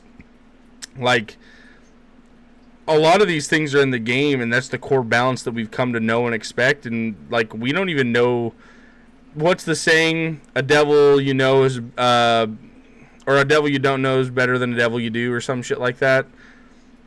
We want this fucking, yeah, it's something like that. That's what I'm saying, though. The devil we do know is going to be better than the devil we don't. Imagine, you know, let's hypothetically say, let's open up the borders. Let's have 1,000 v 1,000. How does that fucking look? I mean... So what I think they could do is they could import... I mean, you're just talking I know about this Anvil, would be a logistical pain in the ass, but that's what Anvil's going to be. They're working on it. That's what they they're could doing. Import, no, they could keep the hex. They could keep the hex system, but each hex could hold 1,000 players total. Yeah. I mean, I think that would help a lot with the queue system. Here's a couple proposed solutions I've thought of before. Is that one, if they just did a new world map, like I said before, this map that we currently fight on, that we fought on over and over and over again, you know, they refuse to do like the weird pizza one or the other variants they've shown off of, like what they could do. They just need a guy to sit down and just make a map, a new giant world map, and then make the map hexes, like Parachute was saying, a different size, and then that allows you to sit there and just build a different server infrastructure. That could then develop into it, and then you just implement that. I know there's spaghetti. But here's the thing. Here's the thing you're talking about now, though. Now you have to rework all balance of everything in the game, because, you know, we're talking. You do, dude. If you could put 100%, dude. If you don't think it would completely shift the tide of balance when you fucking blob something up, it is 10 times more effective than what it is now. If you could have 1,000 fucking, if you could have 1,000 outlaws, or let's even say theoretically 200 outlaws, right, together, but you would get punished by infantry if you did that. But that's the thing. You could blob it up so much. You could blob it up so much that you fucking wouldn't even care. That's the inherent issue. So what the devs would do is what they do now is where they will put a queue system on the other side to keep player counts relatively similar. Even then, dude, I'm telling you, it would. See, now we're all fucking talking about the devil we don't know, and we're speculating. This is exactly what I'm talking about, because I know for a fact, if you have 250 fucking tanks rolling through, I don't care if you have the fucking best world's concrete. It's getting shredded by 40 mil. It's deleted. It's gone. And you just keep fucking steamrolling until all your tanks are dead, and then you just follow it up with builders. And you just build up whatever you can, and trickle. We already experienced this. We experienced this with border-based mechanics. I don't know how how you can say that this doesn't, we already kind of know it. We already kind of know it, the way the border-based mechanics and invasion mechanics work. Because right? No, but here's the difference, though. It's not a difference. I'm just gonna say that it's a literal. It's used constantly by vets on both sides to get border bases. Don't tap anything in that other hex, so you get maximum player go across the border. No logi, hold up or whatever. You just get that invasion bonus, and you roll like 5 sub-hexes. The thing is that you wouldn't have this the border-based thing would be gone. Now you go into exactly what you're talking about, where there is no just magical fucking supply bonus from getting the border base. There's no magical spawn thing right there across the border. You have to walk from Brackish Point up the road and fight and get to the bob that's between you and Volpine Watch, because there would be no border. You would just walk over to the front line and have to get there and not explode somehow along the way to a partisan or whatever. That's what it would be, instead of sitting there at the border queue. No, he's talking about still borders being there. I'm talking about no borders or getting rid of borders. That's what I'm talking about. It would break the game. It would break the game. That's what Anvil is trying to do. I'm going to the point of what you're talking about, Foxhole 2. You would have to upgrade. But that's the thing. You would have to completely rebalance everything, because if there were no borders in the game, dude, you'd have to 100%. How are you going to have planes? You have a different server. And then also say, how are you going to say? They said already that they're not going to have some sort of overlay to the game. You're going to be floating there, like you said, and then your Aussie's going to DC in your bomber, and you're going to just plummet to the ground when you cross. I don't think Airborne's ready for the game, but I'm telling you, I think you'd have to rebalance everything, dude. What do you got to rebalance? I mean, storm cannons already shoot across borders. Yeah, but here's the deal. You experience 300 millimeter. Here's the inherent issue: is you're talking about having 0 borders, 0 fucking. I mean, think about how arty spam would change that game. Think about how tank spam would change that entirely. It wouldn't change too much, man. It would just literally be the same thing of the invasion mechanics. You would be sitting, but minus the fact that. But you're talking about invasion mechanics at 150 players instead of 1,000. Well, there you go. That sounds like a far funner game. Exponentially. 1,000 players. But that's the thing. You don't have 1,000 v 1,000, because you would have to ensue the player base would all fucking be on at the same time, and or you would have it would be the offline fuckfest you've ever seen. It would be the worst. It would be wars would last a day. You would have to have some kind of queue system. Wars would last a day. It's not debatable. It would. If we didn't have borders, we would plow them. Naturally, people go to where there's the fight. That's what you do. Because there is queues. If there was no queues, you would be in. There was no hexes. There'd be no fight to go to. You just fucking make the fight wherever you go. When we've had 42 plus queues before in this game, you can't say people don't go to the fight when there's fights that exist in those hexes. The only reason you go to fights is because you can't maneuver around the map the way you want. If you had free unlimited use, I would not go to where everyone is. I would be going to where people are not to go fuck with them and break their shit down. Well, there you go. You still have that same. You still have that. You would still have that. I'm telling you, it would be. Somewhere else PvP. It'd break the game. It would. It wouldn't. I mean, none of us know. We're only speculating. We don't know. Basically, Foxhole 2 at this point. That's what I'm talking about. Really, is Foxhole 2, because then you'd be using the Anvil engine. And then you would just drive from But what I'm saying is you're wanting Foxhole 1, you're wanting Foxhole 1 mechanics with Foxhole 2 engine, and that wouldn't work. Foxhole 1 engine, or Foxhole 1 balance, Foxhole 1 balance, well, we don't know that. We don't even have Airborne yet. We don't even know how it's going to work. I mean, we're speculating like we know how it's gonna work. You know what I mean? I just trust that it's just not gonna be that well implemented. Again, I mean, 100. I base this off entirely the naval experience of the fact that again, going back to the stupid thing of a battleship being stuck in a queue, where its guns, if there wasn't an issue with having to cross the border, it would just be able to continue to travel towards its intended thing, and then get engaged by other things that exist in the world, where other colonial ships would also then be able to engage together.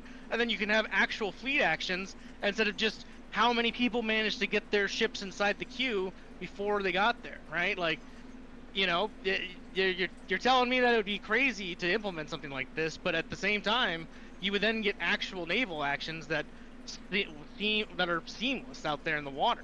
That's, I guess, what I'm arguing about. I really, at this point, we're just going in circles with all this, but what I'm arguing about is, again, to me, to my original point from the very beginning, is Foxhole peaked already in terms of its capacity to do things. At this point, like you said, we're just speculating. I'm just throwing out the crazy idea. I mean, Anvil exists. If they could figure out a way to overhaul this to make it so it's very similar to borderless areas and just have a massive world fight, that would probably be much more of an interesting dynamic for the game, instead of just everyone's cucked by queues or unable to cross borders. You're gonna have this giant ship. You're telling me this giant ship's gonna go up the river, get stuck at the border queue, and then it's just what it's gonna do for a half hour until they can cross? You have to have 20 yahoos jump out of the water, jump out into the water, and sit there in the queue because they can't be in the ship for it to cross. Like, it's gonna be. I just don't see Airborne working. All that the implementation. Not gonna be great. I don't have faith in it. I just don't have faith in it. They have to just. I don't think they should go forward with it, honestly. At this point, my idea. I might sound crazy on that. People love planes, but they already announced when it was gonna quote unquote release. Yeah, they're going forward with it. It's part of their vision, man. It's part of their vision. I mean, it is. This to be the peak thing. But like, they kind of shot themselves in the foot with like announcing it so early. Well, here's the deal. They are not gonna cancel Air. They're already too deep. No, they won't. They're too deep. Banking. They're way too deep. They're way too deep. Here's the inherent issue though. We don't know how it's gonna be implemented. We can only speculate. Which, to be fair, they don't have a great track record. But I do think two things will happen. One, I think what Markavius just said. I think it will bring people into the game at a higher rate than we've ever seen. There are a lot of big names that are coming to the game. Pirate Software. What's that other really big streamer that I already played? Summit 1G. You have a bunch of other players that are coming to the game, which is going to flood the game again like it did back then. When you flood both sides with population at an insane rate, it will be fun. It'll be crazy. I do think the Airborne is going to be a lot different than anything we've ever seen. In my opinion, I think Air is going to be its own set server. Much like how you cross into a border now, I think when you take off from the runway, it's going to put you into a whole new hex. on a level that is so essentially you have the map level, right? This is one server. This is another server right here. And if you think that's crazy, well, hold on though. You say that, but they already do connections like this with storm cannons, like I just said, and what Redwood just said. You have one server talking to another server with artillery shells. What's the difference between that artillery shell and plane coming over and bombing said coordinate? There's not one. Devs love combined arms where everybody. It would be combined arms. It would be combined arms. But they did. Let me finish. They love it where you can actually see the interaction happening, and on a different server you would not see. They can love in one hand and shit in the other, and let's see which one fills up faster. Let me put it that way. I'm telling you, watch. Well, I'm telling you, yes, but there's a way this is going to make. There's going to be a way to make this work, and I think there's going to be, much like what I just said, there's going to be a server here and a server here, and if you want to go in and get on this server, you're going to be in queue up here, not queue down here, right? You're going to be in queue flying up top. There's going to be server improvements. Isn't one of the updates before Airborne? So they do have this update, which is going to be game tweaks and balances first, and then right before it, which will be June time. Let me go look at my calendar quick. I've done this a few times. So realistically, you have to think that the air update is going to be in August because they said summer. They didn't say early summer, late summer. They just gave a bland answer of summer. Summer starts in June. They're gonna do it in August with a server update, and they're gonna be like, okay, it's Airborne time. So I guarantee you, after this war, they're gonna do another dev stream, or they're gonna do a dev stream very soon. That's gonna last into May. I bet a couple weeks in May. They're gonna do one in May. And that's going to last into June, and then mid-June, they're going to add one that goes into July. They're going to be testing it all through July, making sure everything's ready, and then in August, they're going to drop the big update. Because they said summer, and, well, I mean... Time is coming. It is coming very rapidly. They don't want to be late with something as big as Airborne, either.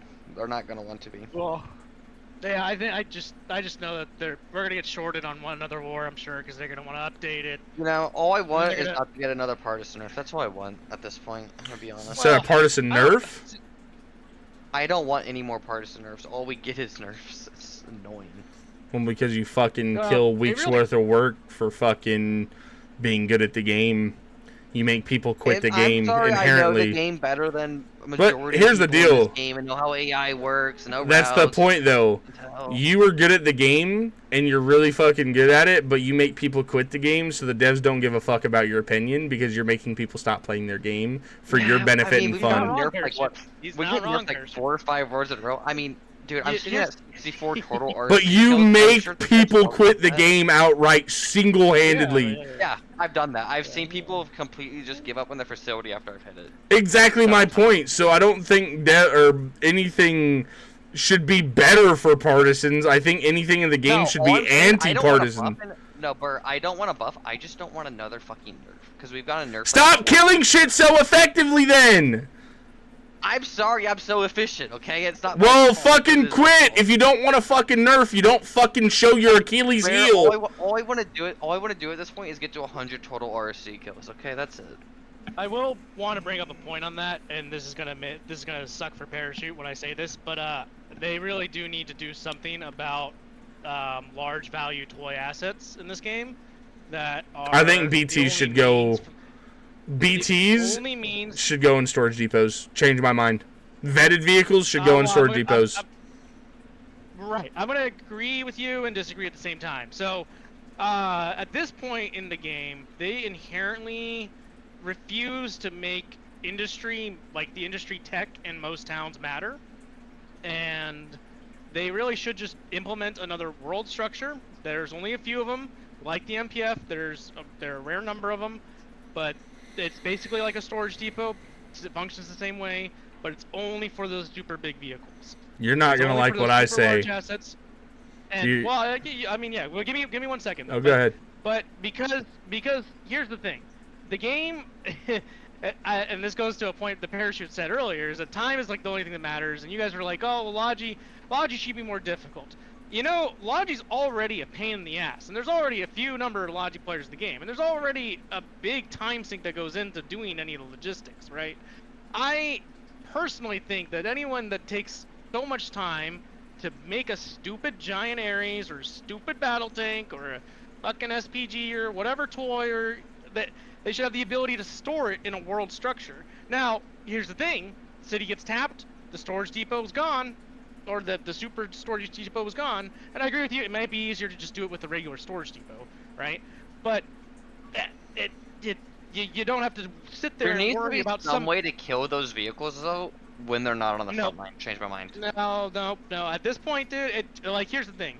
It's really stupid that you have to fucking put it on a crane to prevent someone else in your own faction from taking a giant toy. They could just make a new facility building just for storage of vehicles. Literally, that is what I was gonna say. You don't need, yes. You don't need more facilities. Yes, you do. I knew you were gonna get fucking riled up. Come on, buddy. Get mad. Get mad. You're just adding more shit. Look at the fucking map. It looks like fucking fungus. Yeah, I'm adding more shit for me to kill. It's a win-win. If they get a store, I get to kill it. It's so stupid to think that you got, like, it makes it a strategic win that you took out a place that you could store super vehicles. Dude, RSDs need to be able to be killed outside of being on the front line, though, because they can be very oppressive on offense and defense. They're just not utilized in defense, because I don't think a lot of people understand how effective 300 mil is on the defense. But people should actually realize that, because let me say, you don't have a push core within 500 meters of my base. The fuck are you gonna do to my base? Not much. How do most people store a super heavy tank? Parachute. How do most people store a super heavy? Well, there's a couple ways. Huh? I'll give you the top 3 on the pad. Just like that. In power poles, or they put it floating in the air. Yeah, and well, the floating in the air is what, the fucking. Well, I've seen it on top of facility buildings, like on top of the factories, and I've seen them just straight up floating in the air because you drive them on top of garrisons onto storage crates, and then destroy the storage crates, and they just float there.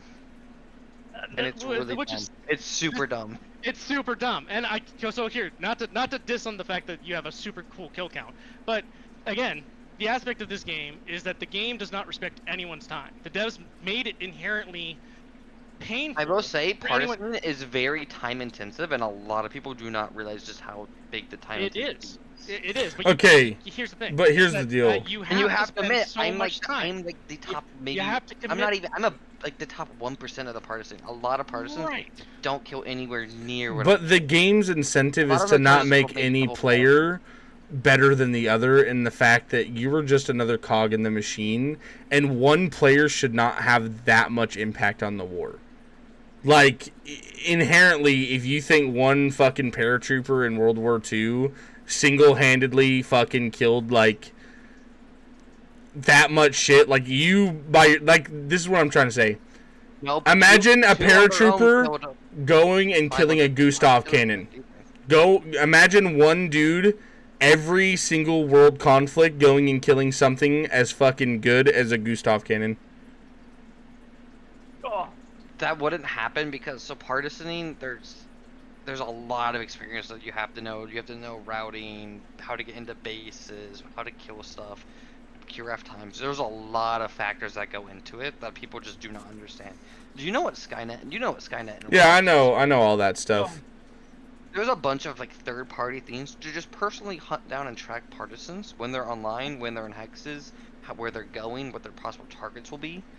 And there's all this other stuff to combat all this weirdness that, let's be honest, those third-party systems should not be allowed.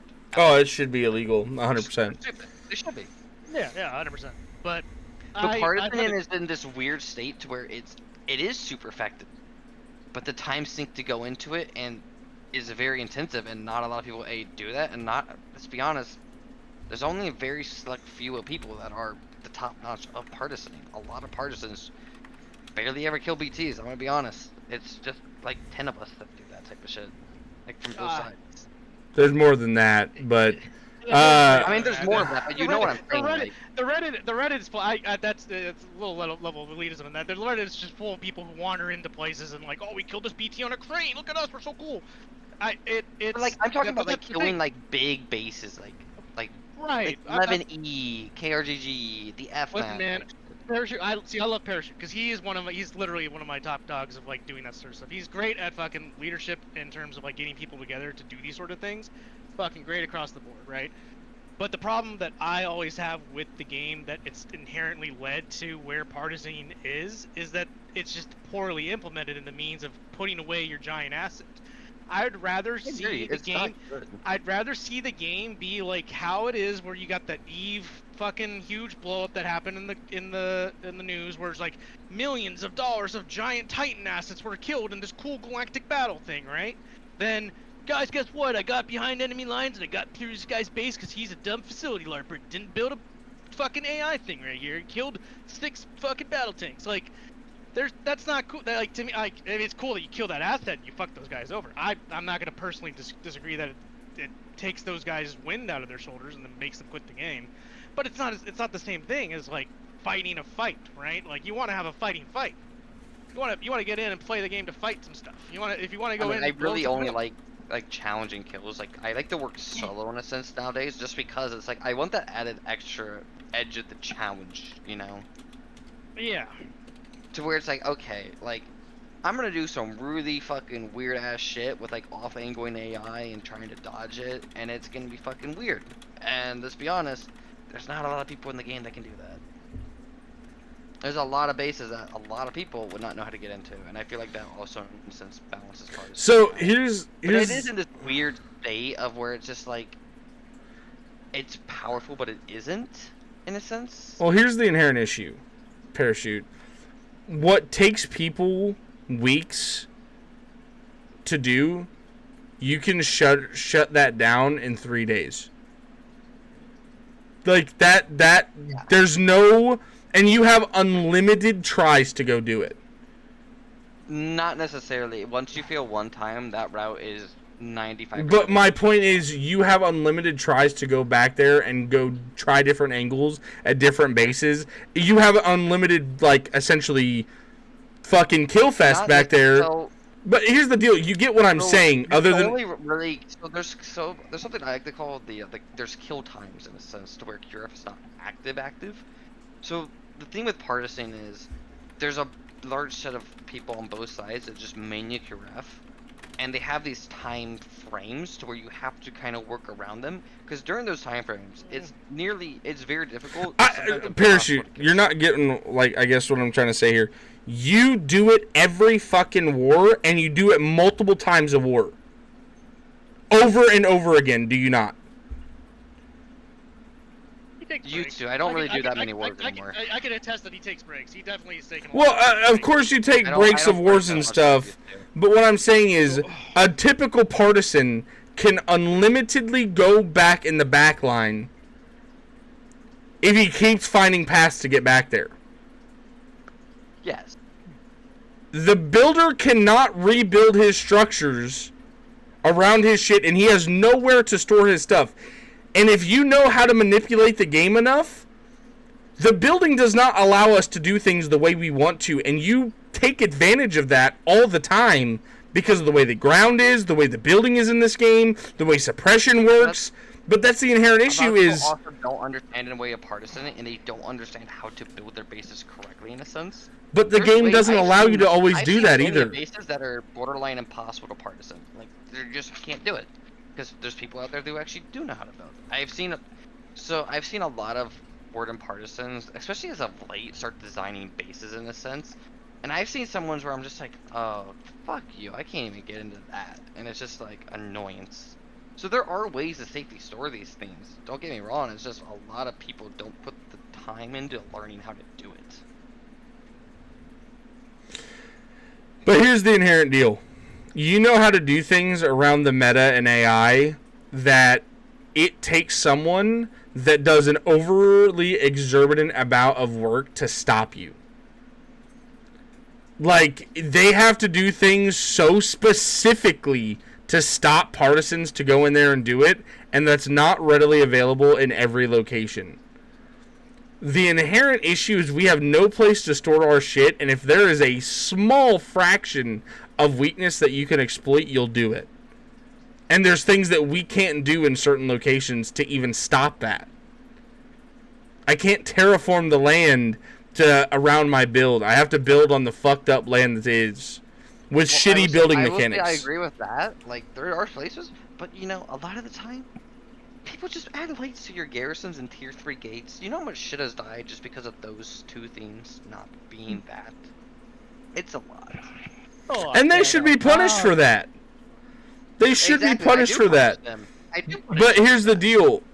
How many times have you seen it? Like, literally what Ducky did with me in Espatha. We got so far behind their lines. They had 2 double-gated. They didn't double-gate. They single-gated, but it was a tier 3. We were in front of their ATGs, shooting between 2 ATG places. Hit a fucking gate, killed it, ran through their ATGs with tanks, and then just had a fucking fest of killing everything in there because it had to be hung on cranes. We literally killed 2 super heavies, a fucking 2 BTs, 2 fucking SPGs, fucking like 3 trains. We killed like 2 or 3 of their harvesters because they did have a concrete gate up. They had ATGs facing the front. They had, you know, they have a embedded type gate with power on the garrisons. Yeah, they had powered garrisons. They had everything. Was the gate embedded like a runner's like in to where you would have to get in range of the AT to actually kill the gate? I'll show you what happened. I'm gonna guess not, because if not, that was their mistake. So if I build like facility shit like that, I always do embedded gates like that, even on all my bases, because that will easily happen. No, I just here. It wasn't. Yeah. I'll share my screen. Here you go. I don't know if you guys can see that. Well, the problem with that is they only have 1 ATG facing that way, and that is an embedded gate. Also, that is very shit concrete. Holy crap, that is like double suppression at worst. We literally got through with 2 Spathas. Holy shit, that is so bad. What the fuck? We went and killed 2 SPGs behind this. And, all that, 2 SPGs, like, 2 BTs. Can I see what the inside actually looks like there?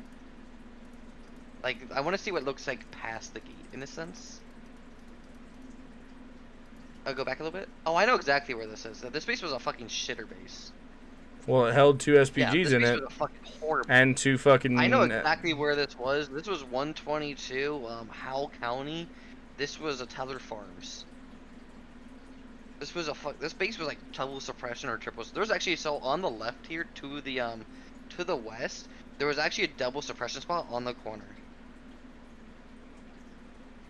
I think, again, my point still stands on the fact that the storage methods for these toys, these big toys, is terrible. It is bullshit how I can kill a BT with fucking 3 Spatha shots. That's not fair. Right. It's because you kill it on the crane. It's just dumb. It's just inherently dumb. It's a poor design in the game, and I'm not saying it as a means of like discounting your credit and history here, Parachute, because like it was meaningful and impactful because that's just the way the game's designed, and it goes really to the devs having designed it this way to begin with, which then has generated this meta. You only do this meta because it exists in the first place.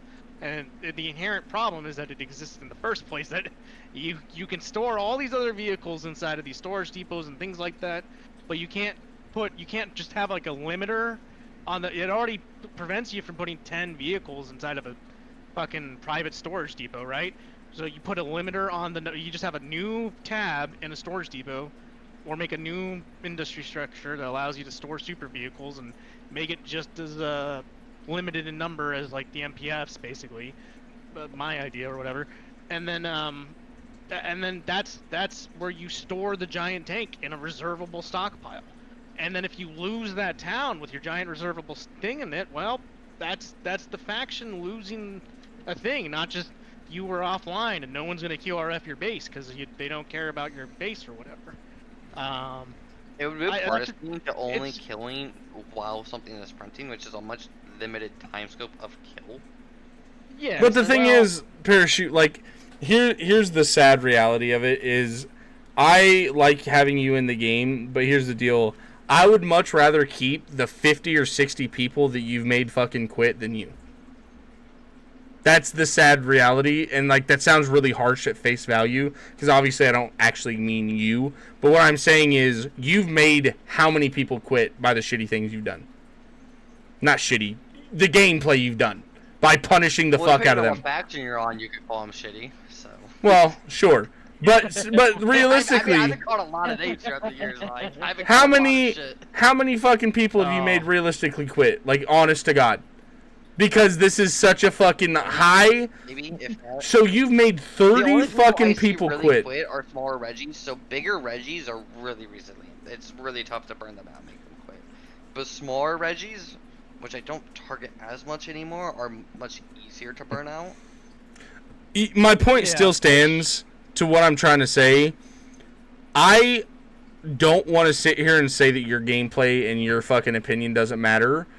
But what I am saying is, I think it is bullshit that what you can do can limit and stop weeks worth of work because you know how to play the game. I think these assets are too valuable for you to get your little grubby hands on them. And I think it takes too much work and preparation and fucking real man hours that you're literally wasting because you know how to play the game better than most people. And the game limitations that you're exploiting. Kills are part of me. It takes about as much time to prep that kill, and usually to as long as the building time takes. Like, but not the resource gather. You're talking about the maintenance. You're talking about the maintenance, the build of the base, the actual making of the fucking vehicle, the scroop gathered for it, and to protect it. All by keeping it maintained. There's no way you put that much work in Parachute. There's not a fucking chance. That's from day one work. Well, the amount of the amount of hours I put in partisan when I hardcore powered partisan per war is insane. But it's not fucking what a regiment puts into their base. There's not a fucking chance, Parachute. There's no way you're gonna sit here and tell me you put as much work as a full regiment trying to defend their BTs and making them. Do I grant that you put in a shitload of hours? Sure. But there's no way you're gonna tell me you outplay a fucking regiment worth of people. No, I don't. There's not a chance. There's not a fucking chance that you out. The time was saying the big build about it on the pad. Yeah, but that's only a fraction of the fucking work put in. That's a third of it. That's what I'm trying to say. You know what I mean? Like you're only combating a third of what these guys are putting in to make and protect this shit. And you can do it in way less time with a lot more tries than they have. They get one shot to defend their shit. Yeah, I want to just I just want to come to Parachute's defense in the sense that and not that you're going after Parachute. I'm just saying like to the defense. I'm attacking partisans. Is what I'm doing. Yeah, you know well. There's not a lot of partisans. Literally, Parachute it's very niche, but it's the most distilled form. What Parachute is like he's like the $1 million man, right? He's the $1 million man that was distilled down of all the inherent bullshit of this game that has led to this point of like this is what the game's mechanics are, right? The build mechanics are unrewarding, right? These are overall they're like all we went back to earlier. The build mechanics are fucking excruciatingly like time consuming, right? You have to dig with the shovel. There's no fucking excavator yet in the goddamn game, right? Like they could just make a CV variant that lets you dig, or a harvester variant that lets you dig, or whatever. You know, like that. There's no way. There's no like good method to like make that time sink. And I only say this more so because large regiments have the insulation of having numbers to be able to accept those losses, right? I will say to the fact that like no one regiment I think on the Warden side has ever quit because of Parachute's actions that were of like the major regiments on the other side. I can attest to that because they show up the next day with another fucking, super heavy. Or I literally battle can't. tank I for them. can't outkill the big Reggies. I literally Right, can't and, kill and it's not big it's not the grenades. fact that you have to be out killing them or anything. It's more of just the fact that the game is set up that inherently, sure, it may make an argument that you have to be part of a larger group or work together as a team to make these big bases to store your stuff, or they could cut down on all this cut down on the number of server assets requiring you to build 50 fucking cranes if you just put it in a world asset structure that allowed you to do it, and that would save a lot of time on things. But I'm just belaboring the point that the inherent problem is the way it's been developed, and Parachute is the ultimate form of result of that problem of like essentially the toxic end problem of he puts in his time, which is far shorter. I agree, far shorter. He still puts in the time though. It's still a lot of time. No, don't get me wrong. I'm not dismeriting his work, but it's definitely not to the fucking same extent. It's highlighting. Right. No, I'm not saying you are. I'm saying it highlights the problem that the game's development has led us to this situation, right? Oh, 100%. Really the problem. That's really the problem at the end of the day, is that it's just poorly implemented without long-term forethought, and they just keep throwing, as Parrish said, like, they keep throwing these nerfs at me. Well, it's because they didn't think about this shit. They didn't give any forethought to, like, how are they going to store these big tanks and these big toys that they make in this super destroyer or whatever, they just didn't think about it. They could. It's a solution. So the thing is, every time they nerf the partisan community, it kind of irks us a bit, and we just want to kill more. And I think this is very evident throughout my kill count, because my highest in-war kills for RCs is 16, and I'm pretty sure that's off the back of a nerf. Yeah, but here's the thing, Parachute, and that's gonna go. I'm gonna go back to this for Bear's side of things. So here is that, I mean, the Bear's right though. I'd rather have 50 players duking it out on a battlefield instead of them, that regiment of like 20, 30 guys that are half in that fight have quit now because they lost all their shit because of some Yahoo came in and killed their fucking thing on a crane. Because you have to store maybe it on a if you fucking put a crane. rifle garrison around it, at the very least. No, but here's the deal though. I'm making a joke because there's a lot of are. people that will just put BTs in field, and it's just like, what the fuck are you doing? God, That's you're the right. Well, that's I the mean, fucking Yahoo has a issue. Crane on a crane right now. It's so fucking easy for them to stop partisans killing these high value assets and making partisans do other things. Because the intended purpose of a partisan, in my eyes, for a dev, is putting down listening kits, going and trying to cut logi, going and not so much to infiltrate these fucking bases and kill high value targets. There's not a lot of evidence that shows that that's what they want them to do. But you're obviously an inherent fucking problem. What we want to do is we want to have the best, almost in a sense, bang for our buck impact. And that's why a lot of us are HVT killers. If you do partisan. Yeah, there's also the fishing aspect, but that's a whole other group. But that's the whole inherent issue of what again, I'm. There's only a very hashtag parachute is the problem. Factual. Let's get that up on Reddit. I'm not gonna. I wouldn't be surprised if the devs just banned me. I'm not gonna lie. It's a lot of well, I don't think you deserve a ban, but I think they need to put you in your fucking place. I think they need to do what Redwood said. I don't like partisans, and I feel like they're just, Well, fucking, they should be punished for doing stupid shit in their base. They shouldn't go unpunished for that. Well, but here's the fucking deal. Devs should be punished, because Parachute, so here's the thing. This is one of the best things I loved about Parachute, when he went with the 20 mil AT fucking... the submarine kill, right? Bro, he made that submarine kill, and instantly, it was on the Reddit, and instantly the next day, the fucking devs fucking kill 20 millimeter and nerf the shit out of that. Like I said early on, 20 millimeter... They can't figure out what the fuck they want to do with 20 millimeter. This motherfucker gets an update to the game literally the next fucking day because of his shenanigans. So it's like this, like... Don't mind that the wardens have been killing our ship for, like... over 10 wars with 20 millimeter and shit like that. Like, don't even mind that. I do it to a sub that's in the literal middle of nowhere with no defenses. Instant nerf. Oh man. I will say, this is one thing I do want to talk about. This is one thing that actually, like, I give the devs a lot of fucking slack, and I talk a lot of shit on the devs for this matter. their dev intervention intervals that they have ever implemented in the game, dev intervention, they're the worst fucking devs I've ever seen with dev intervention. Oh my fucking god, it pisses me off. When they did that super heavy shit in fucking Red River, bro, I fucking lost my shit. And if you guys don't know, I'll fucking cue you in. This fucking bullshit. Hold on. Yeah. Let hear this bullshit. And give you a little back text. We were in fucking. I was there. I was one of the guys fucking wrenching. So here's the fucking thing that made me mad. Like, we were in fucking what's the top right hex map where it's Morgan's Crossing. We're in Morgan's Crossing and we pound concrete, kill it. Server fucking crashes, all the concrete's back, no ammo given back to the collies. Boop! We do it, we kill that concrete 5 fucking times. Mm-hmm. They didn't give us a fucking lick back, anything. They didn't give a shit back for that. They just let them keep their fucking concrete too. They eventually prevailed and fucking pushed us back. We go a couple fucking days later. Oh, it's 100% why we lost that fucking war, and it really pissed me off.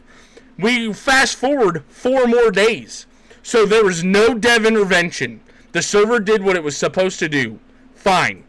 We can accept that. Take it on the fucking chin. We'll get them next time. Fast forward to Red River. They have a super heavy tank pushing deep. The server crashes. We go back up. We get in reboot state. 5 minutes. We get to the super heavy first because they were so deep. We wrench that shit, drive it to fucking Middle Hex Heartlands. Som has the fucking tank in Heartlands, the super heavy. Boom, server reset. They spawn in a new super heavy for the Wardens. Boom, we steal it again. Boom, another dev intervention reset. Pick that fucking super heavy up and drop it at their fucking bunker to get their super heavy back. Yeah, it was then, stupid. What the worst part was is, they didn't even let us keep the one we fucking stole. They deleted the one Som stole. Mm-hmm. Then we go on to the next fucking war. And this is like this is a lot of wars later. Parachute. Same fucking principle. You have parachute. Go and fucking kill a sub with 20 mil. Unprotected. They literally fucking walked into it. From the inside of the sub, they 20 milled it. Next day, the fucking shit gets nerfed. But yet there's no fucking qualms about all of the shit, the kill hooks that they fucking slapped 20 mils on the front of. No, but we don't fucking get any fucking restoration for, dude. The dev intervention on this game insinuates that there is dev bias. Especially against the qualities. Bro, it's so fucking bad. And I'm the one to say I don't believe there's dev bias because I want to like eventually get cool with these devs and just get them on the podcast. But god damn it, you make it hard to fucking make an argument for you. You have the fucking hold on. No, hold on. Where's fucking Oddball? I have a clip.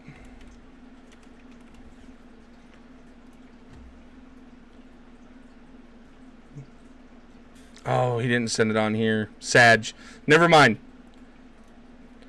He has the fucking clip of where they did the gunboat update. The Collie gunboat is not supposed to be on par with the Warden gunboat. What? You just said that to our fucking face, bro! We heard the rumor where you said you like the Warden aesthetic from a dev, but we have it in 4K! We heard you fucking say this equipment is not supposed to be on par with the Warden equipment. What? How do you fucking make an argument for that? Devs being okay with Wardens doing one thing, but me not being okay with doing another thing, even though I've done it in the past, and they've been okay with it in the past. It's so one-sided. Wardens, they did it in War 112. Do you know whose super tank they did it to? A Warden super tank I stole. You know what happened? Nothing. I was like, GG, well played. That was a smart move, right? I do it to one in a bluefin like a couple wars later. Everybody, GG, well played. That's fine. I do it in War 122. Devs 1 week ban hammer. Like they've been. I know several Warden partisans that have done this in the past. I know Colonial partisans that have done this. Like it's been okay throughout partisan history, and then all of a sudden they're just like, nah. Well, and there's no rule stating you can't do it anywhere. There's no rule, and it's a gamble too. It doesn't even work. Like a majority of the time, Unstuck Command doesn't even work when you need it to in your friendly lines. It's so. Like, fuck it. Why not? Why not try it? The amount of fucking one-sided shit in this game, like, and this is where it comes back to another podcast I've had. The devs need to be more transparent and communicate with the community on all these issues. They need a community manager, and they need to be fucking more transparent, and we need to have surveys done with the entire player base. It's fucking ridiculous at how bad, but the problem is you'd have skewed numbers because of alts. But the inherent issue is, and that's why, no, you fucking definitely would. 100%. You would have alts fucking log in and cast another vote. And if you have 10 people with alts, you're 20 people instead of 10. You're doubling your votes. Like, that's not even fucking debatable. It definitely would. The inherent issue, though, is you would probably see overwhelmingly the same review unless you had trolls that fucking actually marked up shit together. But again, you need a community manager, and you need devs actively combing the ground and making it either okay to have it's okay to have a second account, or you need to have it to where it's not okay at all, and everyone that has a second account needs to verify, like in Rust, or you need to fucking get banned. Like, there needs to be a fucking situation where the devs actually step over and take control of their game. Even though it's a player-driven game, there needs to be rules and regulations to make gameplay fair. There's a lot of bullshit that is getting fucking tossed around, and it's not a fair gameplay loop, and I'm telling you right now, like, I don't even hide it. I am pissed off at what they did with cutting the war early on a Kali win. I think that extremely pissed me off because I literally was like banned during that. And I was gonna hit so much. I had like over 5 RSCs on the fucking chopping block. There are things they need to have a real sit down and get together and fucking have a dev team actually take care of the fucking game. But they also need to have a fucking regulation community manager team that takes care of situations that what we're talking about. And I would have really liked them to have us cast a fucking vote on if we should end that war early or not. Because I guarantee goddamn to you, even the wardens would have said no. Don't end that war earlier. No one. It literally, shit like that, it should be up to the community. It should not be up to the devs. And to be quite honest, it was a fucking horrible war next war too. And it was 10 days? Oh my god, dude. It was just so bad. And it wasn't even that big of a fucking update, bro. Short no matter what, but like, holy shit. I just want to say real quick for both of you guys that is probably one of the most critical aspects of this game right now. That the devs have a very fucking messy track record, continue to demonstrate they have a messy track record of doing things in this game, implementing things, updating the game, things like that. I genuinely this game, they continue to act as though they're in early access. They are not. They've implemented their game as 1.0 and released it fully. It's no longer early access. They can't sit on that laurel anymore of like, oh, we're trying these things out and we're developing the game. You have released your game. You have made it to that point where the game is out. Now it's just building and adding in new things if you want and implementing DLC or whatever, that kind of aspect, right? The whole inherent part of this game is the players drive the game, right? The war got cut short because they can't develop a cycle to implement things. They have 2 separate shards, right? The Charlie shard and war ended sometime during that long war, right, of the Able War, right? And then it went into another Charlie war, right? And then they cut both the wars short for Charlie and Able. It doesn't make any sense to me that you can't implement the patch on the other shard, right, on Charlie shard, and just let that one get updated. And then when the Able one finally ends, you update that shard, right? That's too well. Maybe I don't know servers all that well, but I feel like you could just make a plan that implements these things in a regulated manner. Because again, it goes to the point that the game, time is the most valuable resource in this game. I have 8,000 hours. That's like 250 fucking real life days of my life put into this game or something like that, right? Like, if you're gonna I didn't play that war, but if you're gonna disrespect people who put 44 fucking days into the war and cut it short, that someone's fucking super heavy sitting on a printer right now, right? That they I had a super tank that I couldn't fucking use because of it. Hold on, Parachute. Hold on. Because again, yeah. But like you were saying earlier, Bear, it takes a whole effort to make the thing, right? That just gets completely spat on by a dev team that's going like, sorry guys, we're really bad at figuring out how to implement fucking patches and updates to our game. When they've, like it, they can't just let the war end and then update it like they're on like some sort of dev, like there's no AAA Microsoft breathing down their neck or anything like that. Just fucking take the time to like wait, implement it, boom, and then each shard you just update it to the latest thing and just tweak it, right? You go, oh, this is going, okay, Charlie shards ended, we'll implement the changes on there now, and then the Able one, now we'll implement the patch onto that one, then it goes forward, right? Like if they keep with the shards, they're gonna have to keep all these shards with the airborne update, right? So it's one of the most problematic things with this dev team is that they just don't know how to balance respecting be professional time and be professional about it. Exactly. And just accept the L. Just take the L. Just say like, listen guys, we made a mistake. What's gonna happen? Oh, you admit to making a mistake that you fucked up the. You would get a lot more fucking forgiveness instead of people fucking in a fucking call at 10:52 on April 18th fucking shitting on you, fucking talking bad because you did a dumbass decision and then doubled down on it like you didn't do something wrong. Like, I guarantee you people quit the game because of that bullshit with that war. Mm-hmm. And it's just compounding things. If it pissed somebody like me off like severely, I only imagine what it did to others. No, yeah. How many people are just sort of like, fuck the devs after that? Like, part of my friends, but I guarantee you there's a large portion of the community. I cuss every fucking day. This ain't a child fucking stream. That was kind of on the back for bad to people, I guarantee it. It just, dude, so shit.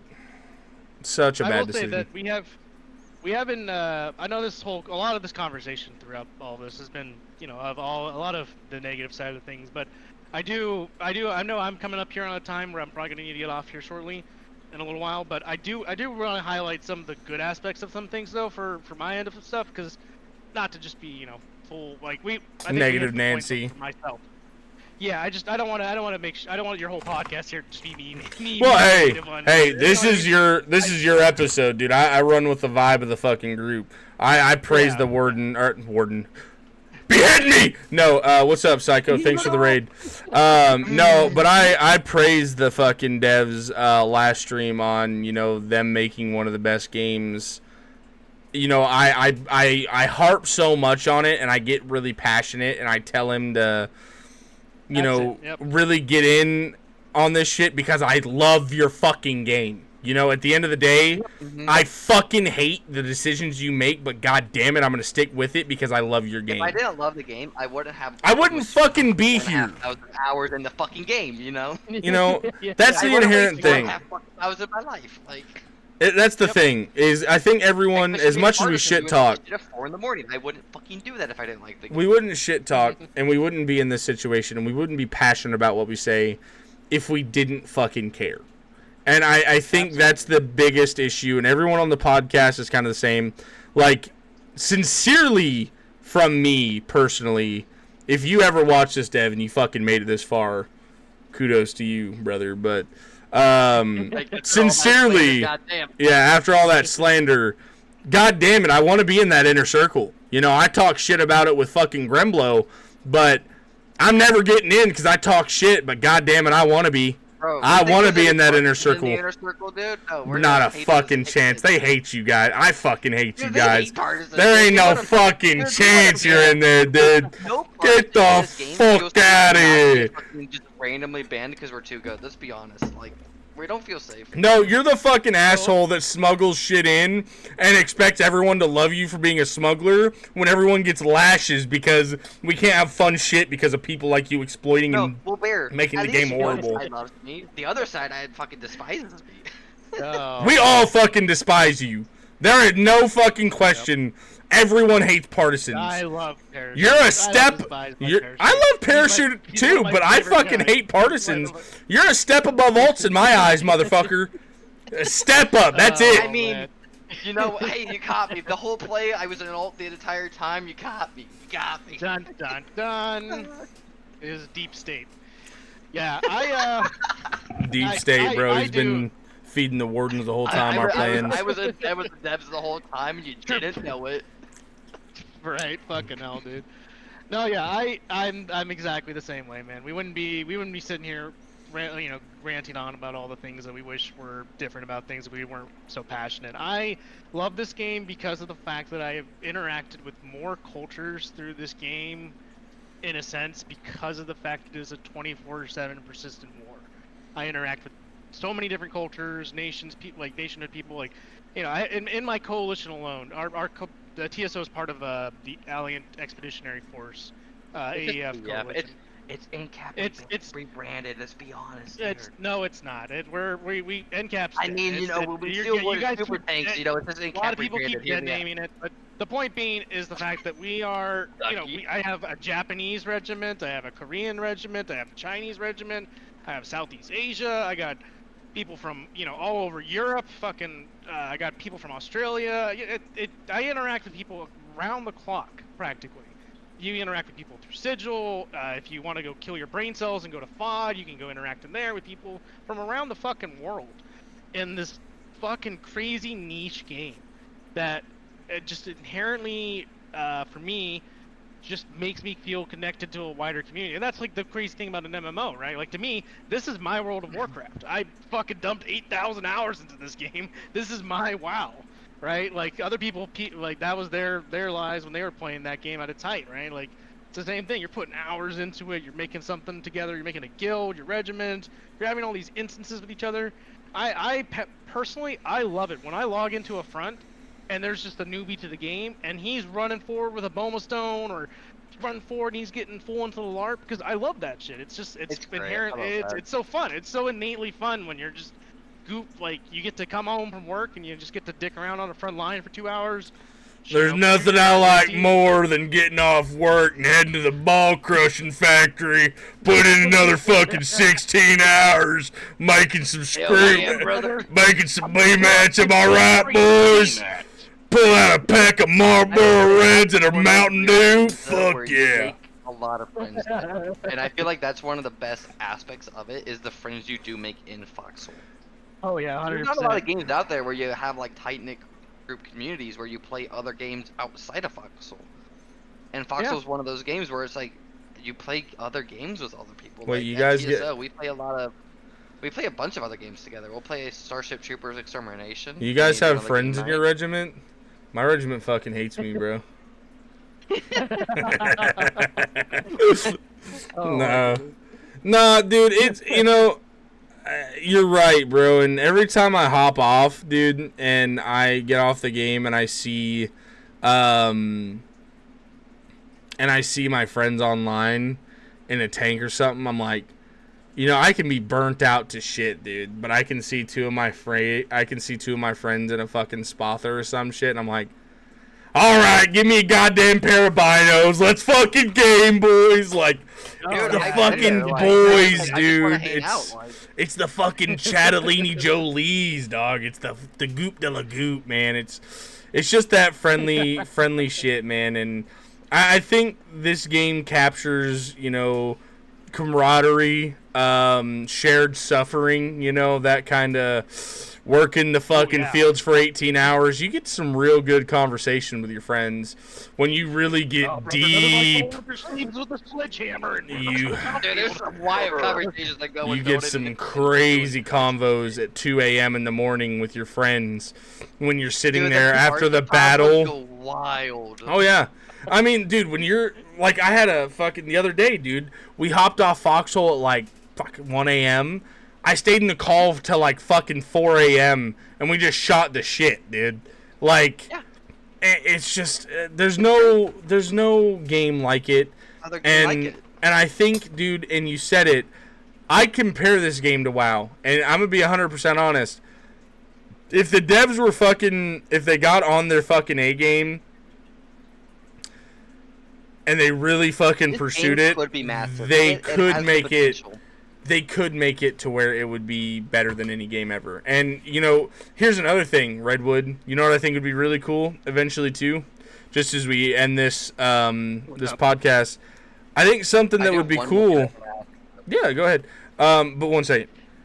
The one thing I think would be really cool for the devs to do, and you touched on this, imagine if they did different theaters of war. Not theaters, but different maps of war every 5 wars. Like, and I know that's a lot of work for them, and maybe they don't, you know, maybe they just start off with 2. They add another whole new map, and every 5 wars, every 5 wars, I'm right there with you, bro. every 5 wars they swapped a map, dude, and then they could bring an old map back and be like, oh fuck yeah, the OG map, like we're back, baby. Like, that would be cool. Yeah, and then they have another war where, like, the South is fucking sand and the North is grassland. You know? Like, that would be cool because the North is fucking snow. Let's make a map where the fucking South is sand. You know? You don't know how many Patton and Rommel and Montgomery wannabes out there want to just LARP in a fucking Desert rats, baby! Are you fucking kidding me? There's so many people that want to go die in a fucking Ural front line in fucking Russian-esque Siberia, or like some fucking go fighting on a giant island chain world map. Goddamn, let me fight in the Let me fight in the fields of fucking America, dude. Fucking let me have them fucking big old cornfields, baby. Fucking have the tanks knock the corn down. Like, that would They be make it so feel more like a sick. world conquest too if we had different theaters of war in a sense, and I feel like that would really help with like the immersion of the game. Oh yeah. Ducky just hit it on the fucking head. I want a map where the center is just cities. A fucking mega city hex. Bro, The entire hex. Stalingrad LARP would go crazy, bro. Stalingrad LARP would go crazy. With just one entire giant fucking capital city of a hex. You know And how much fucking fun that would be to fight in? Dude, just make the whole hex from border to border city. Yes. Literally, I know in TSO we've talked about this before, that we fucking would love this, and it'd be fucking amazing. Alright. Oh yeah. Now, before we get too far, Parachute, don't forget what you were going to say. What were you going to say? This is more of like a joke question, but like, how do you feel about rifle garrisons being able to kill super tanks? It's a parachute. I hate that video so much. Every time I think to that video, I fucking hate you. I've done it. I'm 2 for 3, baby. I'm 2 for 3. I hate it. I hate the fact that they died to a fucking 45 minutes. I've done it 2 times. Oh god, that was the dumbest thing I've I've ever done seen. I've done 3 battle tanks and machine gun pillboxes too. You're just bringing back the conversation about hating on Parsons. You You know, I started to like you. I started to like you for a few fucking minutes, and then you're right fucking back, dude. You're right fucking back. I wanted to see your reaction to that because I already know you don't care for partisans, and I just wanted to see your reaction to that. Well, here's the deal. I don't 30-minute kills. I don't fucking hate on partisans as much as like alts, right? I don't think you're a scum to the game. I don't think you're a fucking nuisance to the game. I just fucking hate you because of what you do. Also, I just want to, before we go, I wanted to pitch this idea because I've talked about this in a few podcasts. What if the Collies got a variant of the bomber that could do this?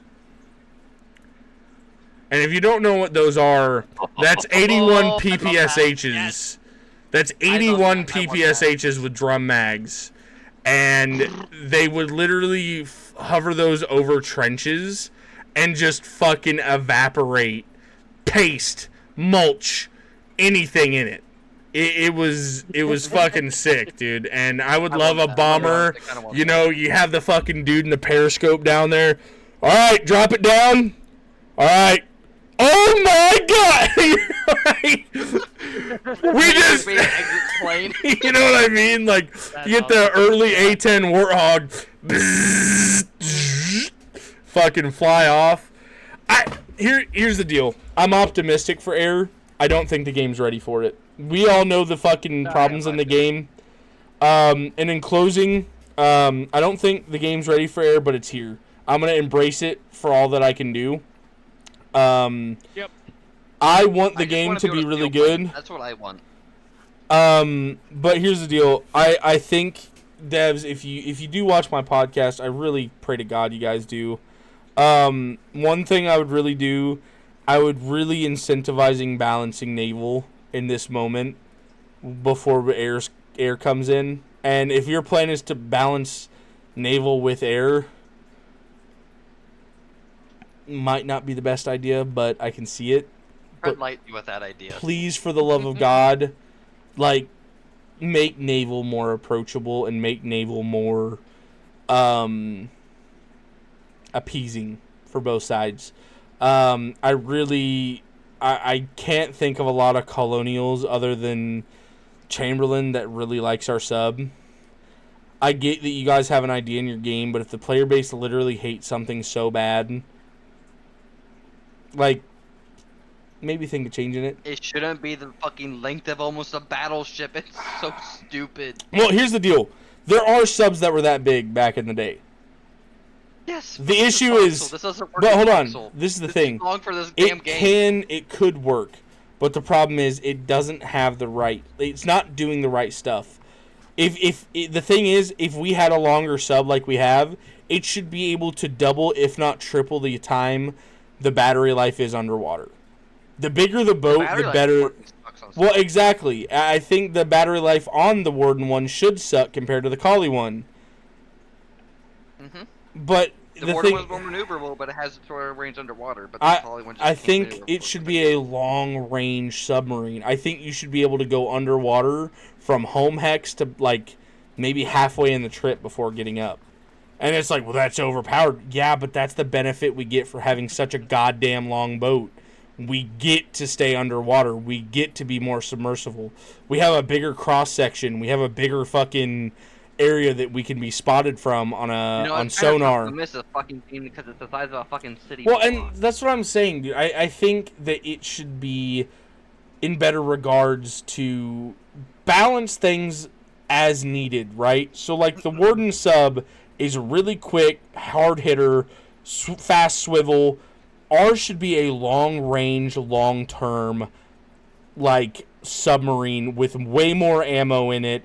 You know, you give us that fucking open-top submarine, quote-unquote, let us fucking carry more torpedoes on it that we can actually pull from. Let us have an advantage for having a long boat. You know what they could have done that would have been really cool for the partisan aspect? Being able to put shit like a tank in there. Well, just like a cranny. Maybe cool. Maybe a cranny, you know, like something like that. Nothing like a big tank, like a fucking light tank. Nothing like big. You know? I mean, honestly, just something kind of niche and cool. You might not like this, but I think a really cool aspect of that would be like tankette size, because you could drop a flame tankette in back lines. You could do 30 mil, cool. Just like something small. Like it doesn't have to be big. I think stuff like that would be really interesting. But you know, that's kind of my final thought is please, like, really think about what player, like, balance is a big portion, but also player wants are a big portion of games. I really incentivize you guys to look at what players are crying out for. I think the Collies are crying for a fucking medium tank destroyer. I think we're also crying for a better fucking submarine. And I think we're crying for an ammo room in the back of our DD. And these aren't things that would give us insane advantage. But these are things that, like, we're really missing in our arsenal that are not up to code. Noticed, I think I've heard what the Navy guys say what they don't like about the frigate versus destroyer is that the frigate will just front ram with the 268 and just turret the destroyer because the 60 just has such a good pin chance on the turrets. We gotta cut this because we're at 2 hours already, and I'm gonna go. Naval is a whole different fucking thing that I've argued about till I'm blue in the face, and until changes happen. Yep. It's just naval is in a horrible spot, and I mean it for one side specifically. The Collies are getting shafted in naval. We haven't won the islands since they have been introduced, I don't think. We've Maybe won the one time. islands before. Every win we've had, It's very we've won the rare, though. It islands. doesn't happen often. Well, here's the deal. We also have a win-loss ratio of 8-13. We've won 8 as they've I won know. 13. I do know the win ratio is not good, and that's on the uptrack of what it used to be. Well, to be honest, we It used to don't be worse. I fight. don't remember exact numbers, but It used to be within 2 wars all the time, or 2 to 3, Mhm. but now it's 5, and it's might get gapped even further. We don't know. And the thing is, we don't fight for the islands because our equipment for the islands isn't fucking up to code. Even if we hold the islands, we can't defend them with our shitty naval assets. That's the inherent issue. That's the inherent issue.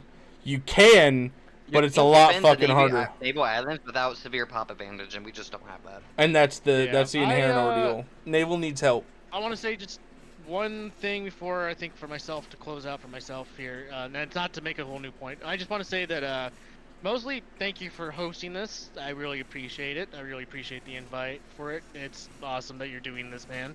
I think it is important that these kind of conversations happen, and that the interacting with the community and people in the community like this is probably beneficial to us overall. There's been numerous things, you've had press corps, we've had other groups that done things where there's a small there's like I want to say there's like a dozen or so streamers, right? It's a niche game, niche number of streamers that regularly play the game, right? Then there's the big guys that come in that like Summit and all them, whatever they highlight it. But I think this is part of like the passionate part of the community, at least the small number of us that are sticking around out of the 2,000 to 3,000 of us that stay steady to the game. That I really do appreciate the fact that you're making a platform for this. So I appreciate that. I think more conversations need to keep happening. I do think also you should try to drag people on from the other side too, as well, from the blue side. We have more had so wardens. too, as well. I do want more. Yeah. I No, I definitely know. want I'm more. just saying, like, I think it'd be good to see too some more of those debates and stuff like on, because like it's just part of the game. It's part of the passion of it, and I think it's an awesome thing, man. So. Yeah, for sure, Thank dude. you for having me, man. Thank you guys for Yeah, being thanks for the invite.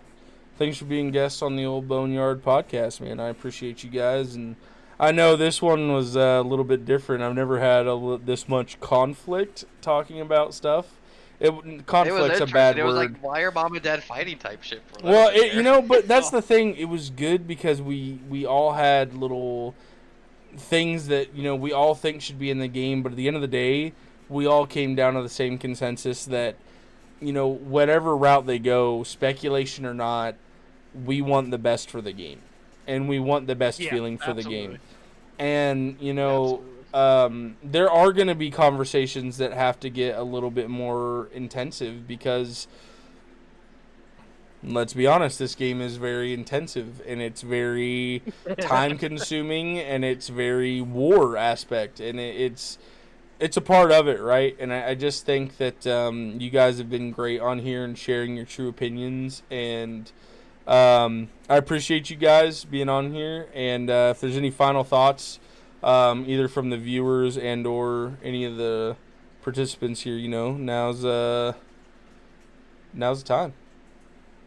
I'll just say for us in the Second Order, we're just a small gaming community. This is Foxhole's our primary game that we play, but I very much, we're predominantly colonial. We spend a lot of time working together with the wider faction, but we do our thing. We have fun. We're jack of trades.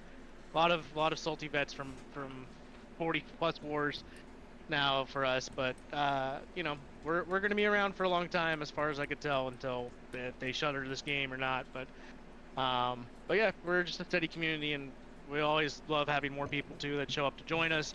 And I don't mean just like joining us as part of the regiment. I just mean, showing up to hang out and talk to each other and interact. So feel free to ever reach out to me. You can reach me through the various Discords if you ever have questions, or if you want to just hang out or just interact. And and then same back to you, Bone. And you know where to find us. I mean, you pop in and say hi to us pretty often. So Yeah, I feel like I talk to him too much. I'll just come in and talk shit and leave. But yeah, dude, I appreciate it. Shameless plug on the recruitment. I love that. Good commander there. All right. What about you? You gotta do it, right? What about you, you little partisan bit? No, I'm just kidding. What's We're doing a plug. No, it wasn't even a plug. It's just, do you have any final thoughts, things you want to say as we close this session out? You know, just I don't want. I'm kind of just like in the time like just no more nerfs in a sense like for a minute. This is not just for parsing. This is just for colonials in general. I'm kind of like just less nerfs.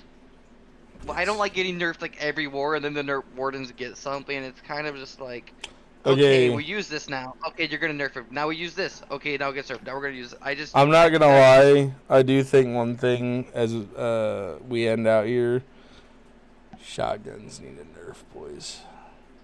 They do. Oh, I will It's- say they're that's so the one good. thing I will say on. Hey, I'm gonna be real. I'm a shotgun advocate. I used them before they were this good. It's fucking Yeah. bad, bro. This shit is David rolled fucking a shotgun bad, last night, bro. Holy shit, it was interesting. There wasn't a rifle on the battlefield, it was just all shotguns on both Nerf sides. the It was colonial crazy. equipment. Give the wardens 3 new tank variants. Check. Give a Metal Fuck Gear. yeah, baby. Yeah, do it. Fuck yeah, Give a Metal baby. Let's Gear. do it. Yep. Fuck.